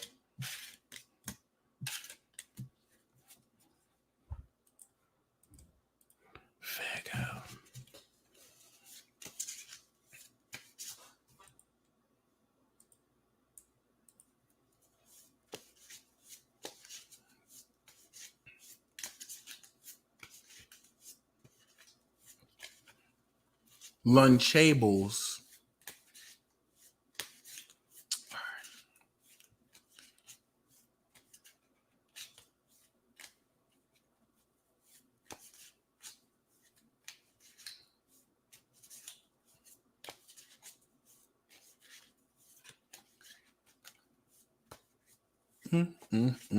Never, ever, ever could you. All right. The underlying theme we have is the Ace of Water. I think Cancer got the Ace of Pentacles. So your sister sign, Virgo, we have falling in love. So that's 3 signs that got the Ace of Water. Who's the first one that got it? I don't remember. But we do. I think Gemini got that as an outcome. But falling in love or the resurgence of a relationship, spiritual growth and enhanced intuition, a new home. That's beautiful. Right. So Gemini, Cancer, and now Virgo. A lot of water being pulled. That's the underlying theme. Spiritual awakening. Okay. So we do have for the beginning of the week strength, Archangel Ariel. Now, a word of this card. This deck seems to have done it different. In the Aleister Crowley deck, and I guess this deck, strength is usually number 8, but we see that it's 11, where justice usually is. So I wanted to just say that. That's very interesting. The lust card. Uh, Great inner strength, release harsh judgments, forgiveness and compassion. So you're literally starting the week. Sorry. You're literally starting the week off strong. Okay. Next, we have the King of Earth. King of Earth says, a successful time. Confidently accept opportunities you're offered. The Midas touch. The Poet Lounge. You're psychic as fuck.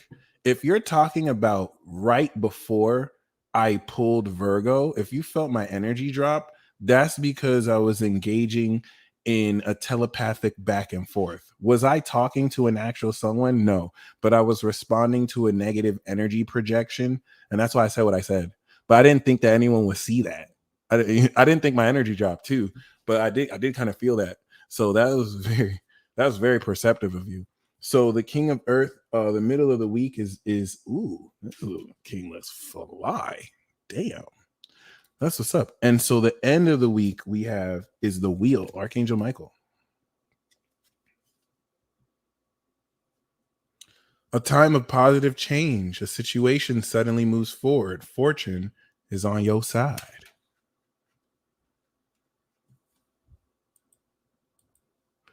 That's crazy. My attitude was really more so defensive, but like I don't really notice the fluctuations in energy. So thank you so much for seeing that and holding space with me too. So the wheel card, Virgo, is talking about strength and the change of fortune. You're going to expand and evolve. This is the message from Virgo for you. Okay. And yeah, my bad. I want to kind of express that when I had that flow of energy, I didn't feel bad.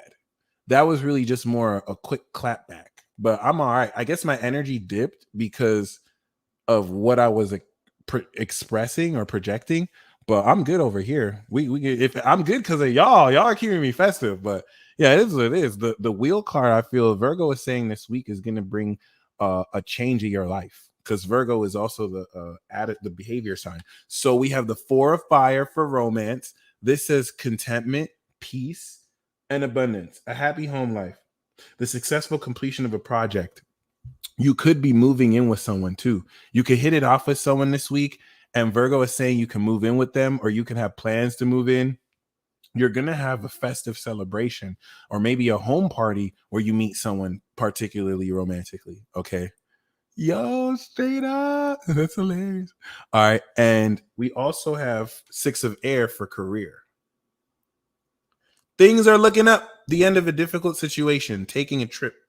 So Virgo is saying that you're going to start taking more W's and you're going to be applying problem solving in order to break through certain blockages you've had. The Lovers card split automatically. So we have intimate relationships, carefully weigh your decisions, good health.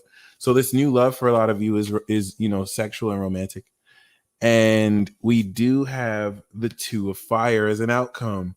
You've come into your own, new partnerships or contracts continue to move forward. This came up a lot too, I think, for Aries, Gemini, and now Virgo. All right. So that's what we got for Virgo. Next, we have Libra.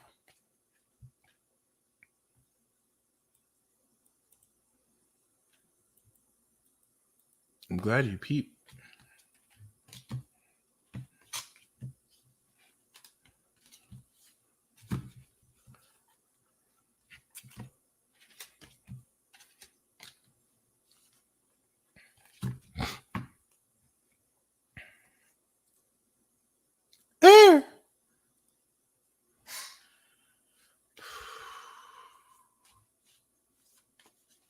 All right.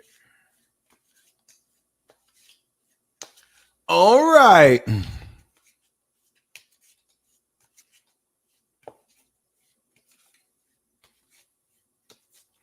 So Libra, underlying theme we have is the 3 of water.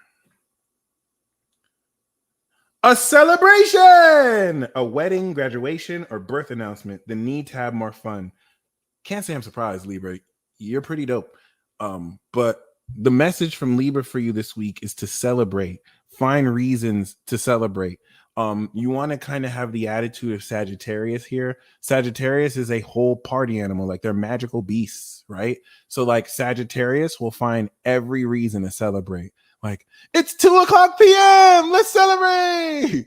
Yay. You got an A+ on your test. Let's celebrate. Yay. Oh my gosh, you found your keys. Let's celebrate. And they're genius. It's actually genius. Like when you live your life celebrating and just partying, puts you in a state of joy. So like Libra is saying, you want to just keep in a festive mood and you're gonna have reasons to celebrate. Oh my gosh, it's 2:30 in the morning. Let's celebrate. Like we just celebrated 30 minutes ago. Yes, because it was 2. Now it's 2:30. Like, okay, word. Damn. So we do have the 10 of fire. This is coming up too. Too much work, accept help from others. Life is out of balance. Stress related health concerns. Libra, be very careful about people dumping responsibility on you. You're going to perhaps need to also delegate. Okay. If possible. Okay. And yeah, just keep that in mind. And this is also an overtaking of passion in the beginning of the week, which is so interesting because Leo got the 10 of swords and you got the 10 of fire. So both of you is kind of like they got the mental overload. You have the passionate overload, and it's leading to the 6 of earth, balancing of finances, financial flow, gifts of money, time, or effort, new career opportunities, receiving a loan or paying off debts. I feel like you could be giving out loans as well or getting paid back for stuff that you've done. That's so awesome. Libra and Sag are besties. Like Aqua and Sag are besties, but Libra and Sag are besties. We do have the King of Water for the end of the week. Open your heart and mind to those around you. Trustworthy and heartfelt advice. Charity work. It's beautiful. So, for romance, we have judgment, renewal. Libra, your partnerships are awakening to the true purpose of who you're meant to be with or are with. So review and evaluate a favorable assessment of the facts. Time to move in a new direction. If you're with Libra is saying that if you're with someone you're not meant to be, that shit's going to end. And if you're meant to be with them, you're going to understand the deeper purpose of why you're together. We do have the 5 of earth for career, for finance, fears surrounding money, the wisdom to accept help from others, uncertain self-employment, which is interesting because Libra is saying that some of you may struggle with financial loss or dealing with career problems, but the 6 of earth is saying there is financial assistance if you need it. So don't release the fear and don't let pride stop you from asking for help if you need it, especially because the outcome is the Empress. So, lavish abundance, give birth to your dreams, nurture yourself and others. Libra is saying that this week, especially concerning your relationships, wherever Libra is in your chart, you're going to have abundance. And that's my 6th house of work. So I'm excited about that. And lifestyle.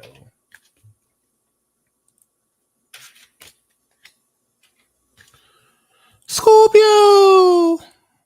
Y'all need to... Actually, I feel like Scorpio has been keeping their distance. Let's just kind of give Scorpio props for the South Node. Scorpio's been holding down the South Node. Sagittarius did it, but Sagittarius has ascended, so they can do everything. Scorpio has had to hold down some deep, intense energy for Taurus to ground all this. Very unconventional energy, okay? Aquarius, we see you too. You've been processing Saturn, but I feel like Scorpio, you haven't been seeing or hearing a lot from Scorpio because they've been South Noding. Is it just me or has Scorpio there? Like Scorpio's there, but like, because it could just be my perspective. Some of you could deal directly with Scorpios, but I feel like Scorpios are kind of low key right now. And wait until they pop up on your ass during Scorpio season. Like that eclipse is gonna be ridiculous. But yeah, shout out to holding down the South Node. I don't think people understand how difficult that is because like you're kind of having to release elements of yourself in order to manifest for other people. People are kind of like coming at you like a grab bag. It's kind of strange, and that was really vague. But right, they trying to act like shit cool. It's like, no, I know you going through that South Node. I know you go. Scorpio's going through the Saturn square and the Uranus opposition, and they got a Leo Sun square, and you got the South Node. Like you South Noding right now. Like Scorpio, like props. Like most people will lose their shit for real. Like so it is what it is. Like you know what I'm saying? Interesting, right? So the underlying theme we have for Scorpio.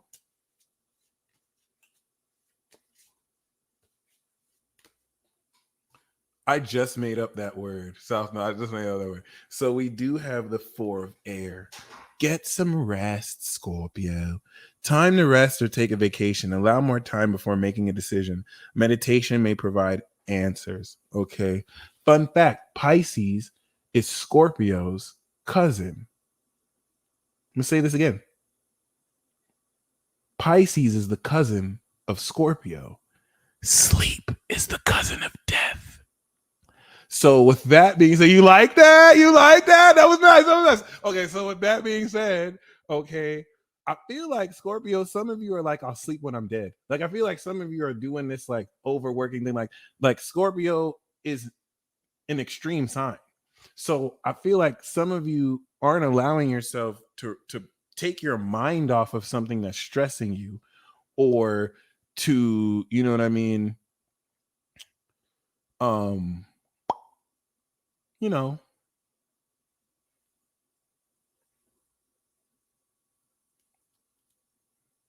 just relax. And honestly, yeah, they don't have to be cousins. You could say Virgo is Gemini's cousin, right? I just wanted to say that saying. That's why I was like, Pisces is the cousin of Scorpio, but like, you know what I'm saying? But other than that, yeah, Scorpio. If you can take a vacation this week, this is your 10th house career week. We got strength. You're starting the week off strong. Great inner strength. Release harsh judgments, forgiveness, and compassion. And then we have the High Priestess. Happy birthday, Big Body High Priestess, by the way. Listen to your intuition. Have patience. Consider carefully what you want before acting. So there's a lot of passion you're starting the week off with, and it's stepping into so much heightened, powerful intuition, and you're going to be on point. You're going to be uncovering a lot of synchronicities, but with the strength of the Strength card, Scorpio is saying you're going to be guided along quite passionately. And you want to pay attention to the signs. Like your intuition is going to be on fire, like on Leo fire. Okay. I pulled the fire as I say. That's crazy. So the Queen of Water is how we end the week off. Okay. Relationships develop to a new level. Trust your intuition. Care for yourself and others. So Scorpio wants you to trust your intuition. This literally came up twice. And I mean, it does make sense because new moon this week, right? But wherever Scorpio is in your chart, Scorpio is the occult mysteries and secrets. So there's a download for you. There's a secret for you.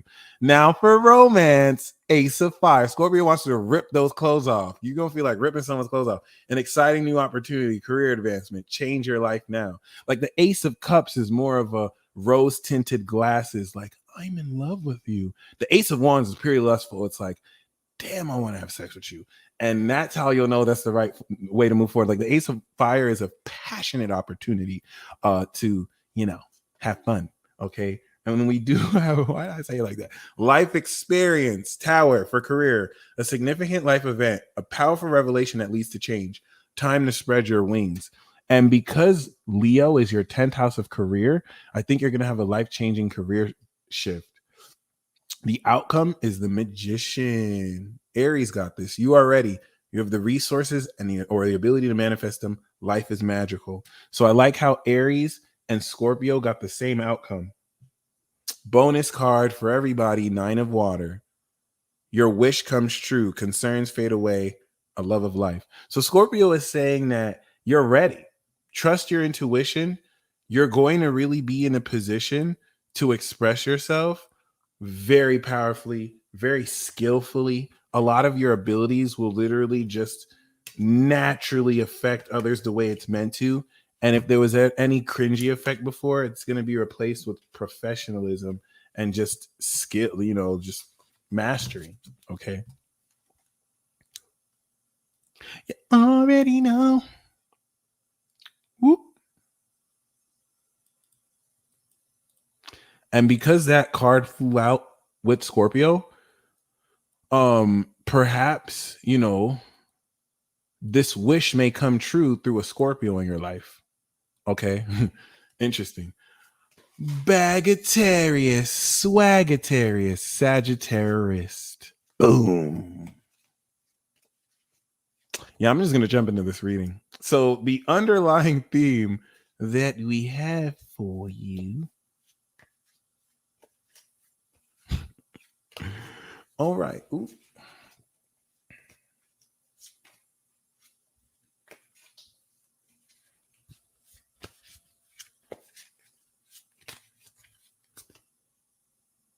Yeah, that's why I took a walk earlier. That's why I wanted to show you. I didn't wanted to do the no look so you could see it's like that this week.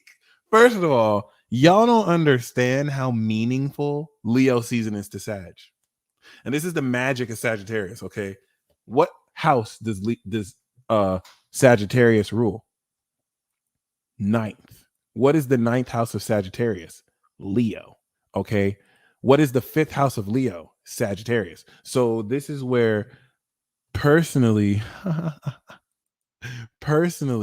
okay.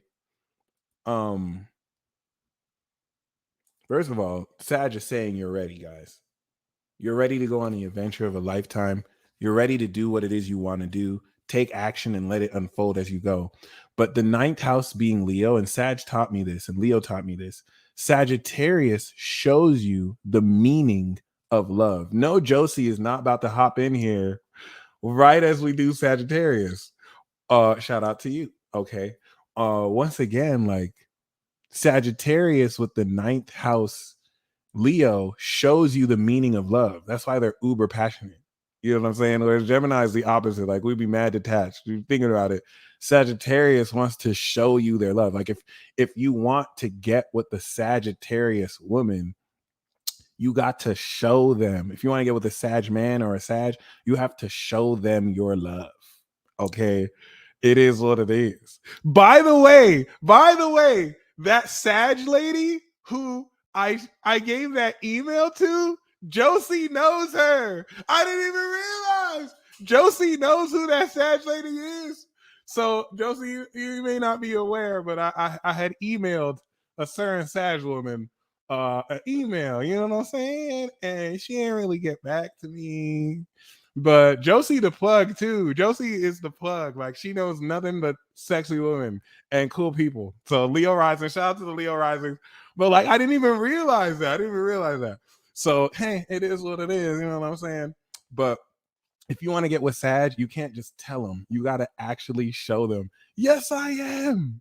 Okay. It is what it is. Her name starts with a J. The email sent at 4:44, so I know it was meant to be. I swear to God. Anyway, yes, I do. I'm sorry. It is what it is. So we do have the Magician. We got this for Sag. Sag is saying you got the magic. You got the ability. You got the skill. Okay. And the first card we got is the Emperor, Archangel Michael. It's saying organization and logic, structure and discipline, leadership. So this is big daddy energy. This is father energy in the beginning of the week. Like I'm gonna put some discipline in your life. I'm gonna put some structure in your life. The emperor just gonna come in the beginning of the week. Like I'm gonna just put some structure in your life. Don't you want some structure in your life? Don't you want some order and discipline in your life? It's Big Papa. And Sag is gonna be like, wow, that's wild. I can use that. Yeah, sure. You know how Sag just be going with the flow, like Pisces everywhere, but they be doing what they want. So we have the Emperor in the beginning of the week. Shout out to Archangel Michael.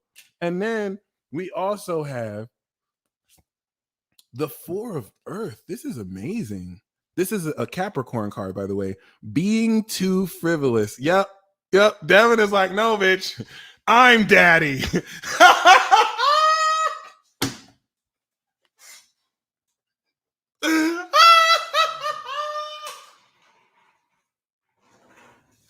Yo, Devin said, look at me. I'm daddy. Yes. This is why I love Sagittarius women, bro. Yes, this is why I love fire sign women in general. Like, yes, y'all really about it. Y'all really about it. So we have the money card. Being too frivolous or too cautious with money. Good business decisions. Giving to those less fortunate. Here's the thing with the Four of Earths, okay? My bad. I'd be embarrassed as hell as my laugh, too. I'd be picking up other people's laughs. So you might come into a lot of money. This is a promise of fortune, or this could be a literal, like, sugar daddy, or this is definitely someone with a lot of money. The Four of Pentacles, people always say, you know what I'm saying? Like, don't be too stingy. Don't be too miserly. That's not what this card is saying. This card is saying, laugh at these broke bums who try and ask you for money. Be like, what? You want money? I don't have money. I mean, I have $100,000, but I need to spend that on a new car. Like, I wish I had any money to give you. I have too much money in the bank. Like, I mean, I have this $5,000 right here that I don't even need, but I don't have a cent for you. Like, don't listen to these people. Thank you. He's holding that shit for a reason. Leo is generous. Capricorn work for days. Leo work for this too, but Capricorn ain't just gonna give you money. Capricorn is gonna teach you how to fish, though. See, before you start to call Capricorn stingy, Capricorn will give you gems on how to fish, so you stop asking for money. You know what I'm saying? But like, hold on to your coin, okay? I mean, don't be too stingy, but hold on to your coin. So we do have the Page of Water. All right. A new person enters your life. A relationship begins a new phase, heightened psychic ability. So Sagittarius is saying some of you are establishing stability and financial security, and this is going to open up new feelings to be birthed. This could be somebody who comes in your life that is very stable and secure, but they open up their feelings for you. And you'll see this move forward in the end of the week. This could also be the one. The Magician is usually the most compatible soulmate, but the Magician is really just saying, you're ready. Now, we have the Death card for romance, okay? Release, which says the end of a phase or situation, spiritual transformation, time to move on. So Sagittarius is saying that some of you could be holding on to something that's over. Like, maybe your connection with them isn't over, but that phase of what you went with them is done. So it's time to move on to something new. I feel like some of you are hesitant to move on to something new because you're wondering if something that is over can still work. It's over. It doesn't mean it can't transform, but that phase of it is over. So you kind of want to move on with that understanding. And then for career, we have the Five of Air. Okay. An unwise choice. Learn what you can from the situation. Review everyone's motives. For romance, I'm not talking about some stuff that's up in the air, because some of you are dating people where it's up in the air. No, I'm talking about something that definitively ended. And yeah, it looks like it could be reviving, but that what you had before, it's over. Now you're going to step into a new stage with them. But the old thing, you're moving into something new. So personally, the outcome is the wish come true. 9 of Water. Your wish comes true. Concerns fade away. A love of life. That's beautiful, honestly, because Devin, now I see why you're excited. Sagittarius is saying this week a personal wish of yours is going to come true. So spend time in satisfaction as if your wish has already come true, because this will hyper manifest it. Yeah. Oh my god. Oh my freaking god. This is ridiculous. Oh my gosh. Wow. All right, Capricorn. Let's get it. Hey, shout out to Joy.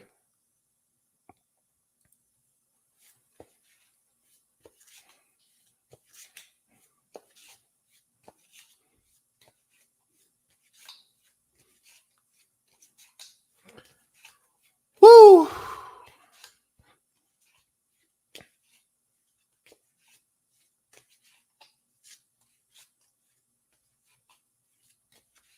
Progress Capricorn. Shout out to you too. All right. Oh yeah, he be coming out. He be coming out. So we have the 4 fire. Okay, contentment, peace, and abundance, a happy home life, the successful completion of a project. So the underlying theme, Capricorn, is stronger connection with your community and home, making your home a sanctuary that's amazing to come home to. Why did we get the same beginning card that Sagittarius got? Because we know Capricorn is daddy, right? We know Capricorn is the father. All right. And we do have organization and logic, structure and discipline, leadership. Honestly, I've let her go. I mean, I can't let go something that never started, but I know in my heart that we have a soulmate connection, and it is what it is.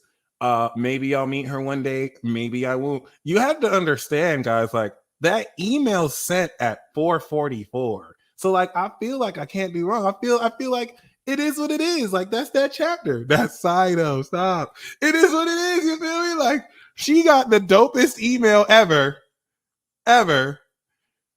I'll say her name if anyone wants to know. I'm not gonna say her last name. Her name is Janet. That's all I'm gonna say. She's a Sagittarius named Janet. Other than that, we do have the Emperor, and then we have the Ace of Fire, an exciting new opportunity, career advancement, change your life.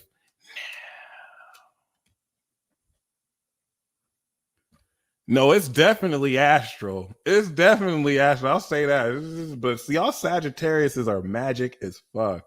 And that's all I'm gonna say. You be inducing rabbit holes in a lot of people. That's all I'm gonna say. It is what it is. But we do have the Ace of Fire. We have the Emperor and the Ace of Fire. An exciting new opportunity. This is definitely going to push you forward quite accordingly. And with the 4 of Fire, that's also pretty interesting too. And then we have Knight of Air. Events that occur with great speed. Take time to carefully review your options. Creative solutions.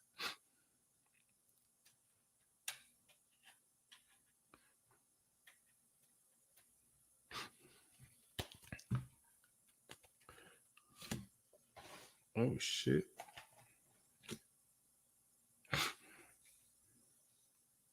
So for romance,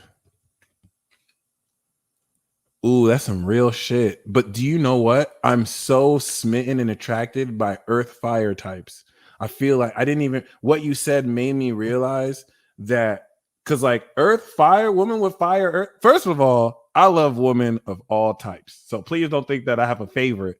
Like you, the goddess, the feminine, y'all taught me that y'all look sexy regardless of your element. But you fire earth ladies, oh my gosh, like you earth ladies with fire placements, or you fire signs with earth placements. Ooh, ooh.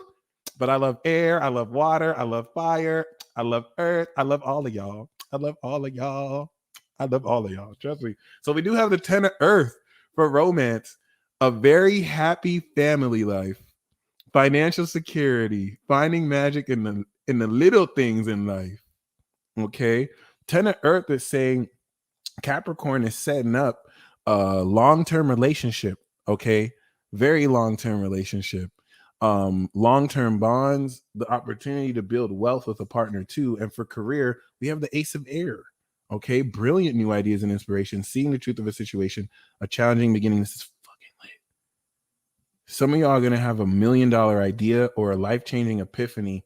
And I like how the Knight of Air is aligned with the Ace of Air. So it's coming near the end of the week. Ooh, when we end the week off with the end of a difficult situation, 10 of Air, the end of a difficult situation, embrace the change and expect things to get better now, recovering from an addiction. Okay, so that came up. So next we have Aquarius. Aquarius. Aquarius. Air signs. The third air. Aquarius. They are the third air sign.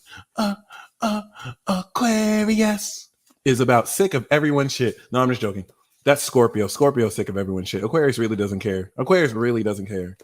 Do you know why Aquarius doesn't care? Because Pluto is about to enter Aquarius. Celestials all around the universe are going to awaken, and they're going to, continue their plot to take over. So Aquariuses don't care, because when aliens invade this planet, they're all going to act brand new, and they're going to be like, those were the mortals who were making fun of me. And that's that. That's that. And hopefully you an air sign and you get abducted too. Okay, anyway, the underlying theme that we have, yeah, they think these motherfuckers thought I was weird. These mortals thought I was weird. Yeah. Now we're taking over their planet like Viltrumites. Guys, do you know that's what Saturn in Aquarius was for? Like, have you ever read Marvel comics and it like takes Galactus a while? Like Galactus will show up on your planet, get ready to devour that bitch. But it takes a while. He has to set up a machine. Then he has to charge the machine. That's Saturn in Aquarius. Saturn in Aquarius was the Celestial Legion landing their spaceship in the Milky Way galaxy. And then Pluto is going to go into Aquarius and yes. You're like, yes, all these mortals called me weirdos. Yeah.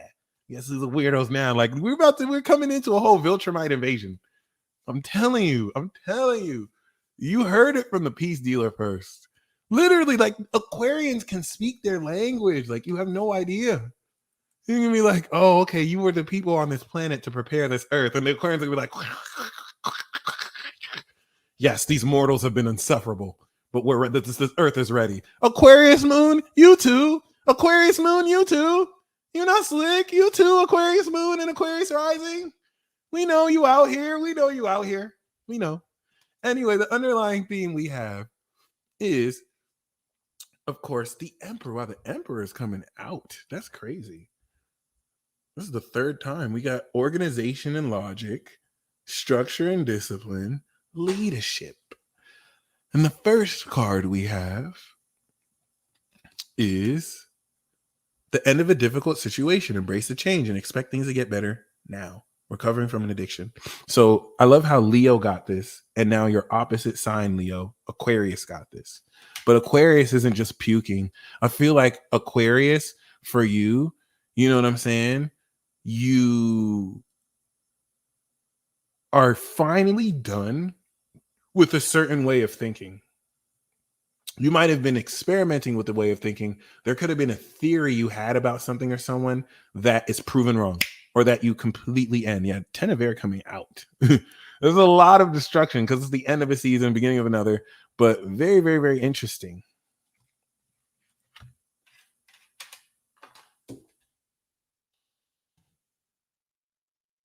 Jack Kirby is a Virgo. He was born August 28, 1917. Ew.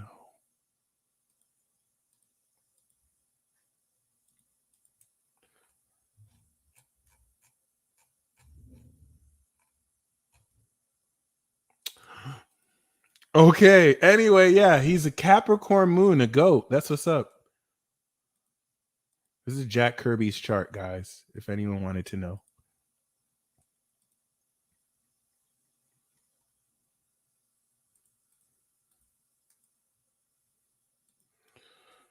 All right. So we got the 10 of Air. Wait a minute. We have the Knight of Air, Gemini. Events that occur with great speed take time to carefully review your options, creative solutions. So you're going to end a way of thinking and then boom, whoosh, jet forward with a new idea, pretty much. Okay. And with that being said, thanks for asking too, because I didn't know he was a Cap Moon. That's amazing. Okay.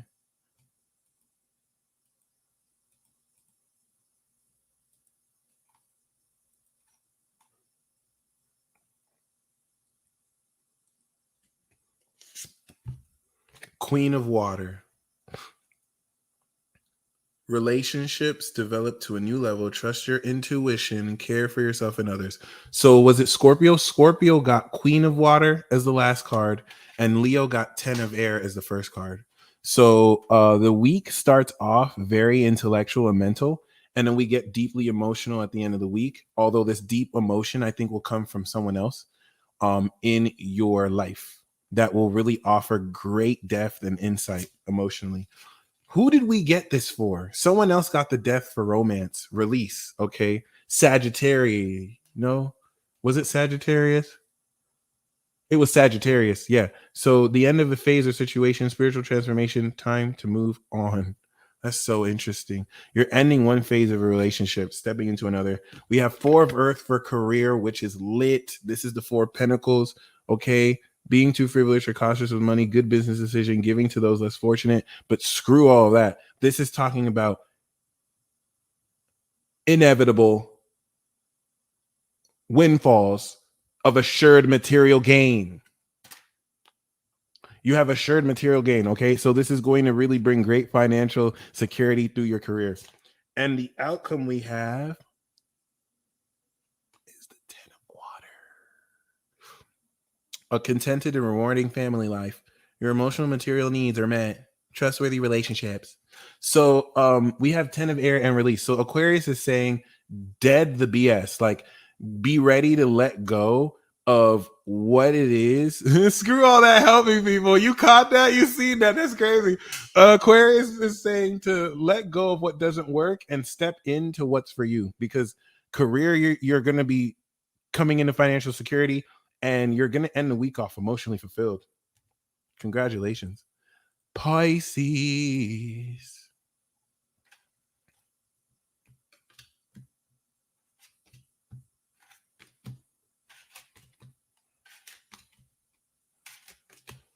New home coming soon. Shout out to Dustine.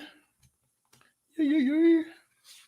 All right. Last but not least, the magical fishies. Remember, just like Cancer, if Pisces cries, their tears are magical AF.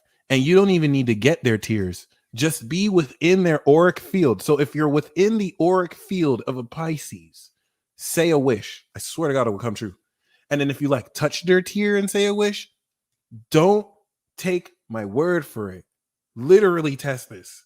If you see you can even be manipulative and evil and make the Pisces cry. You know what I'm saying? Like, if a Pisces is crying, you know how you can say something to where they start to cry more?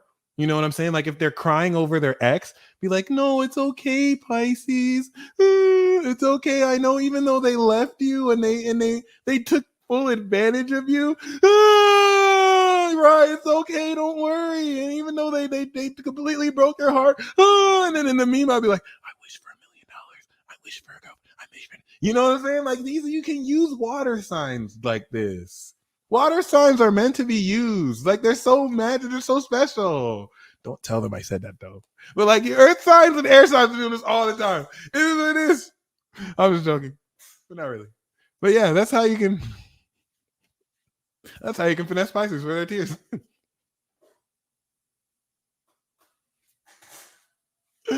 Yep, there you go.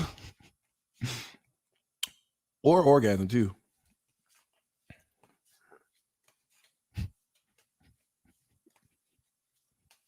Yo, I'm sorry. That's horrible. Yeah. Yo, Pisces love to cry too. So don't even feel bad. They love to cry. Like that, it makes them feel good. The Pisces will know what you're doing, but they won't even care. They'll be like, oh, whatever. I like crying anyway. And I'm so magical. I can share my magic. So Pisces, the underlying theme we have for you is the King of Air. I love this card. Speak your mind with confidence. Seek out professional advice. Balance mental and emotional considerations. You're definitely going to see yourself. I ain't shit. I'm so sorry. You're definitely going to see yourself reaching the level and peak of, you know what I'm saying? Certain people you used to look up to. That is hilarious. I'm so sorry. So Pisces levels up so fast. Some of you are starting to notice that you've reached expert status in what you do. Others of you, I take that back. I'm sorry. Others of you may be in a position to actually connect with someone who is a very amazing expert. But the underlying theme of this, oh my God, Brett, stop. The underlying theme of this is that you want to maintain objectivity. You want to maintain objectivity and impartiality throughout this week. We start the week off with the Four of Earth, assured material gain. Okay, good business decisions. The middle of the week, we have the Three of Earth, which is the power of creativity, recognition for very high quality work. Be a team player.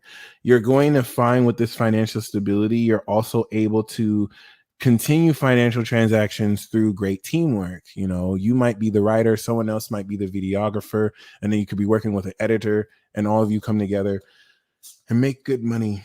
And then we have the Eight of Water, okay? A desire to move on, a search for something more meaningful, spiritual growth and emotional growth.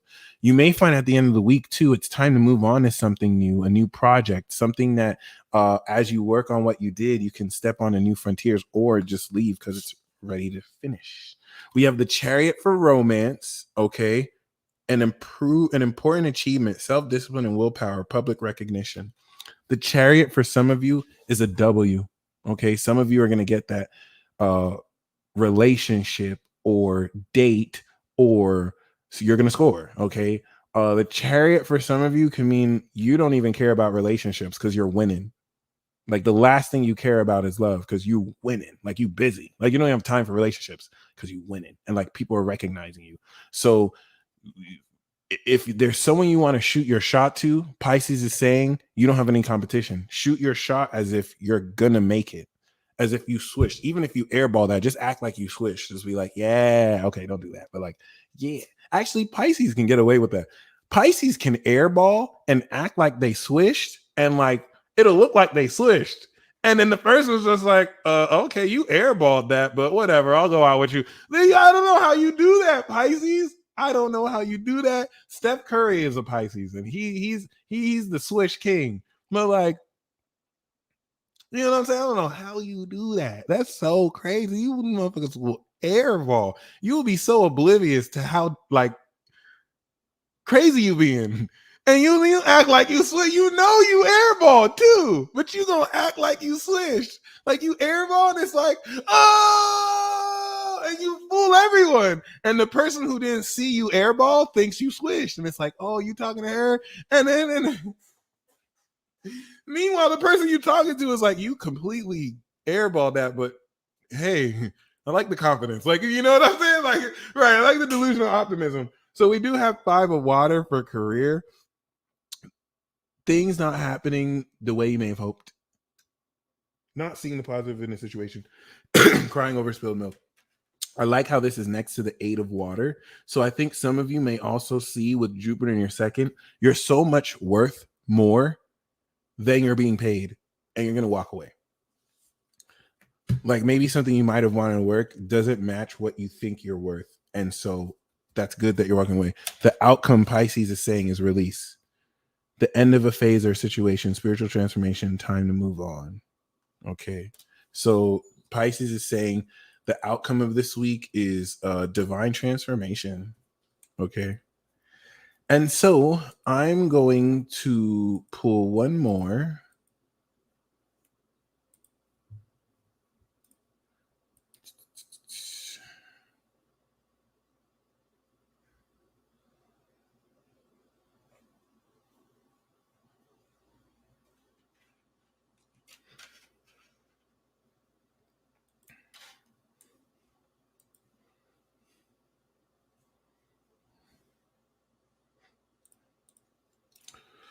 Brandon Walton, I got your PayPal. So I'm going to do one more for everybody. If you would like a live reading, you can click the description box below. And I got you.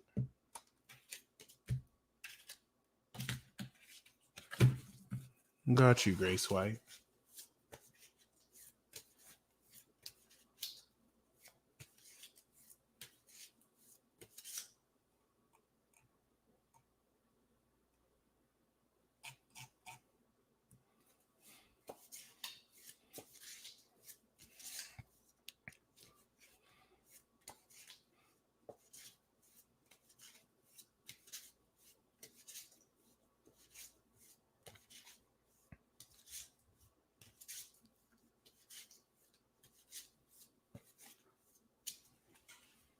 Chat is wilding. Okay, so we do have the high priestess.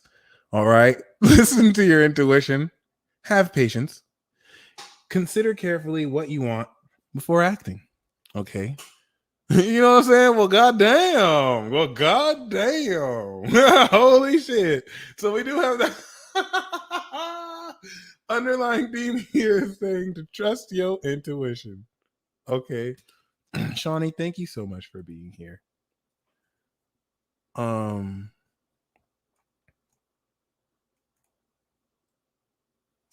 Oh, I didn't even know you asked.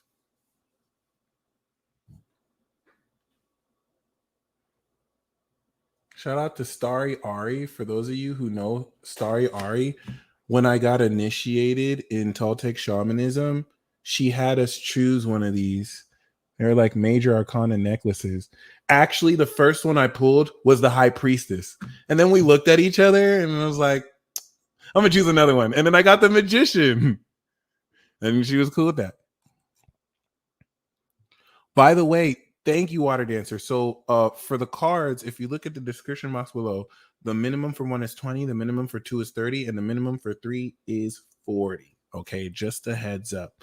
So this is the magician. I wish this would actually focus. It's pretty lit.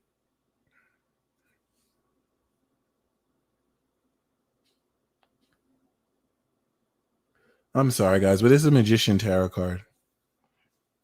So with that being said, the first card for the beginning of the week is the Knight of Earth. Okay, time to buckle down and get things done. Honor your commitments. A guardian angel. This is the Virgo Knight. Then we have the Three of Air. Okay, great sadness. Take time to heal. The need to forgive yourself and others. Trust your intuition so you won't have to be victim to this. Appreciate you. I got you. Okay. And then we have the Seven of Fire. Defend your beliefs and decisions. Stand your ground. Choose your battles wisely. So we do have a sacrifice in the middle of the week. The romance card we have is the Three of Fire. Abundance. Things look very good. Have patience at this time. Make long-term plans. So you're going to see the precipice of a relationship or connection that looks very fruitful and hopeful. Lily, appreciate you. I got you. Okay. So it's still the beginning stages of a budding romance that looks promising, basically. Alicia, appreciate you. Okay. For career, we have the Six of Earth, financial flow, gifts of money, time or effort, new career opportunities. Okay. Receiving a loan or paying off debt. So new career opportunities. And the outcome we have is the Page of Air. Okay. Challenging information, delays or changes to plans, truth delivered without tact. But some of you are going to come into very profound information and the truth, maybe from someone younger than you, or a new way to think or see something. So that's all we got, y'all. Now I'm going to go into the live tarot. Okay. Once again, thank you guys for joining us. You are welcome to schedule a consultation for me, I do have live tarot readings, or sorry, I do have tarot reports. I can record the tarot report and then email it when done. I have romance tarot, I have career tarot, general oracle card reading. So go to my website if you want to order one. They're $100. And then of course the consultations are still available, and I still also have 30-minute and 15-minute reports that I can email to y'all. Okay. Other than that, we're going to start with Brandon. South Node transiting my Placidus 7th house, technically the 8th. What do the cards say about it? Great question. South Node transiting 7 and 8th means you're using the resources of the wisdom you gain with dealing from others in order to manifest your own wealth and worth. You're manifesting the value of your own identity. And so the more people trust in you, the more this will add to your worth and wealth. Okay, that's really a surface level look at that. So we do have, of course, expecting the underlying theme is expecting the worst, self-fulfilling prophecy, sleepless nights. So you want to overcome a sense of anxiety or worry. We have the 5 of air, which is a scattered mind, an unwise choice. Learn what you can from the situation, review everyone's motives. But we also have the fool, okay, the dreamer, a leap of faith, follow your dreams, unexpected opportunities. That's the north node towards Uranus, because this is Uranus. So with that being said, I think you're dealing with a lot of conflict with other people. But if you go towards your dreams, this will literally help you break through this. Okay. So yeah, I hope that speaks to you. Okay. All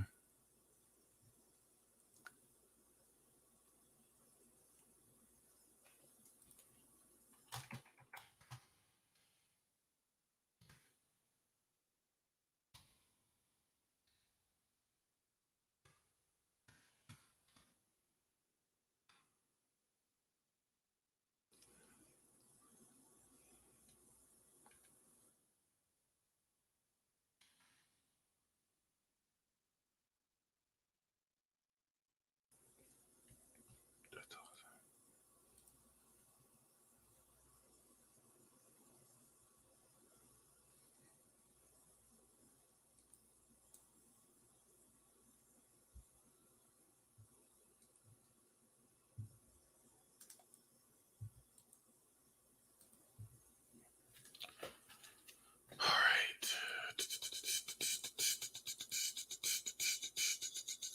Water dancer. Water dancer. Let's see.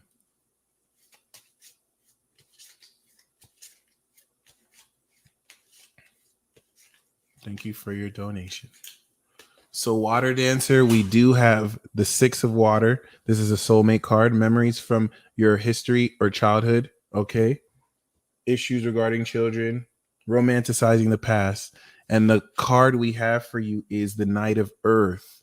Okay. This is a time to buckle down and get things done. Honor your achievement, commitment, a guardian angel. So the Knight of Earth is a reliable friend. And I feel like with the 6 of Wands, this could be a soulmate. This is a grounded, practical, reliable knight. Someone who isn't as passionate as the Knight of Wands, or as intellectual as the Knight of Swords, or emotional as the Knight of Cups, but they are grounded and they are consistent and you can count on them. Okay. So this could be someone that you've known.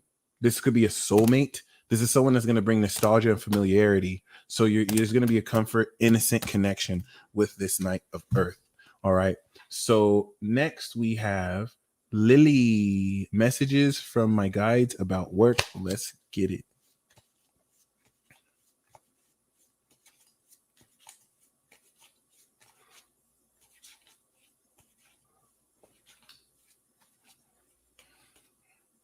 So Lily, we have the King of Water. All right. Open your heart and mind to those around you. Trustworthy and heartfelt advice. Charity work. So this is the underlying theme. It's a very, chill, comfortable vibe. This could be who you're dealing with in work. So the first card we have for you is the Three of Air. Great sadness. Take time to heal. The need to forgive yourself or others. There could be some sense of betrayal or sacrifice. Okay. You might make certain sacrifices to focus more on certain aspects of your work. Then we have the Hermit card. Spend time in quiet meditation, spiritual teaching, self-discovery. You're going to really focus more on your expertise and skills that will bring and show greater value in the work you do. And then we have Two of Fire. You've come into your own, new partnerships or contracts, continue to move forward. So whatever that Three of Swords sacrifice was, it's going to focus your energy more effectively, and you're going to be moving forward with new desires. It's like now that you've decided you're not going to do one thing, you're going to be more clear on what you want to do and what direction you want to take your career moving forward to. So next we have Alicia Eternal.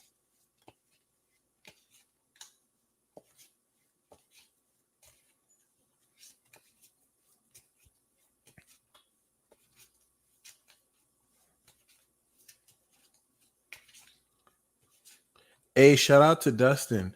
I saw The Secret last night. That video you posted. Thank you for I didn't realize you tagged me in it, but I saw The Secret for the first time last night.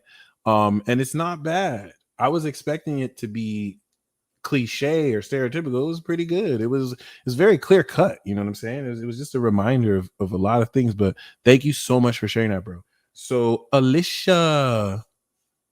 Why do I keep on saying Alicia? What the fuck?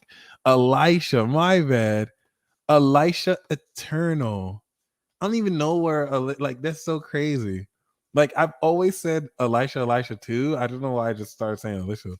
But anyway.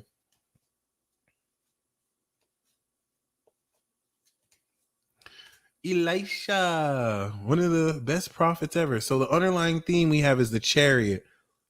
An important achievement, self-discipline and willpower, public recognition. This is saying that you have the momentum, keep moving forward, don't stop for anything. And we do have the Nine of Water. Dude, your wishes are coming true. Concerns fade away, a love for life. The fact that you got Chariot and Nine of Water, this is a major victory that you're bringing in yourself. Congratulations. Alexandra, what does the universe want me to know? I got you, yo. That's crazy.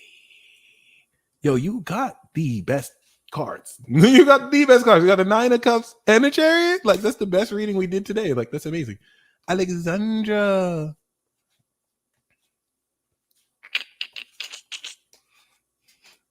Alexandra, we have the Lovers card as a underlying theme, intimate relationships, carefully weigh your decisions, good health. Okay. And the card, what the universe wants you to know is you want to make, okay, being unable or willing to make a decision, a stalemate, pretending there's no problem. What the universe wants you to know, this is so key. The Lovers card is connecting your mind and your heart. But the Two of Swords is your mind and your heart are at odds. So the universe wants you to just connect. The universe wants to make sure every emotional decision you make, you think about it first so that you're not making emotionally ruled decisions. With your placements, you're not the type of person to do that all the time, if at all. So this is just saying to be very mindful of who you tell what, because you are going to be connecting more your mind and heart, and you're gonna be mediating this indecision by being able to make the right decisions. All right. Like, think about it. We got the card of making good decisions, but the Two of Swords is not being able to make a decision. So the universe wants to let you know you're going to overcome, integrate, and mediate that. What you're indecisive about now, you won't stay indecisive about. Okay. So with that being said, if that is everybody, okay. Got you, fam. Appreciate you. Got you, bro.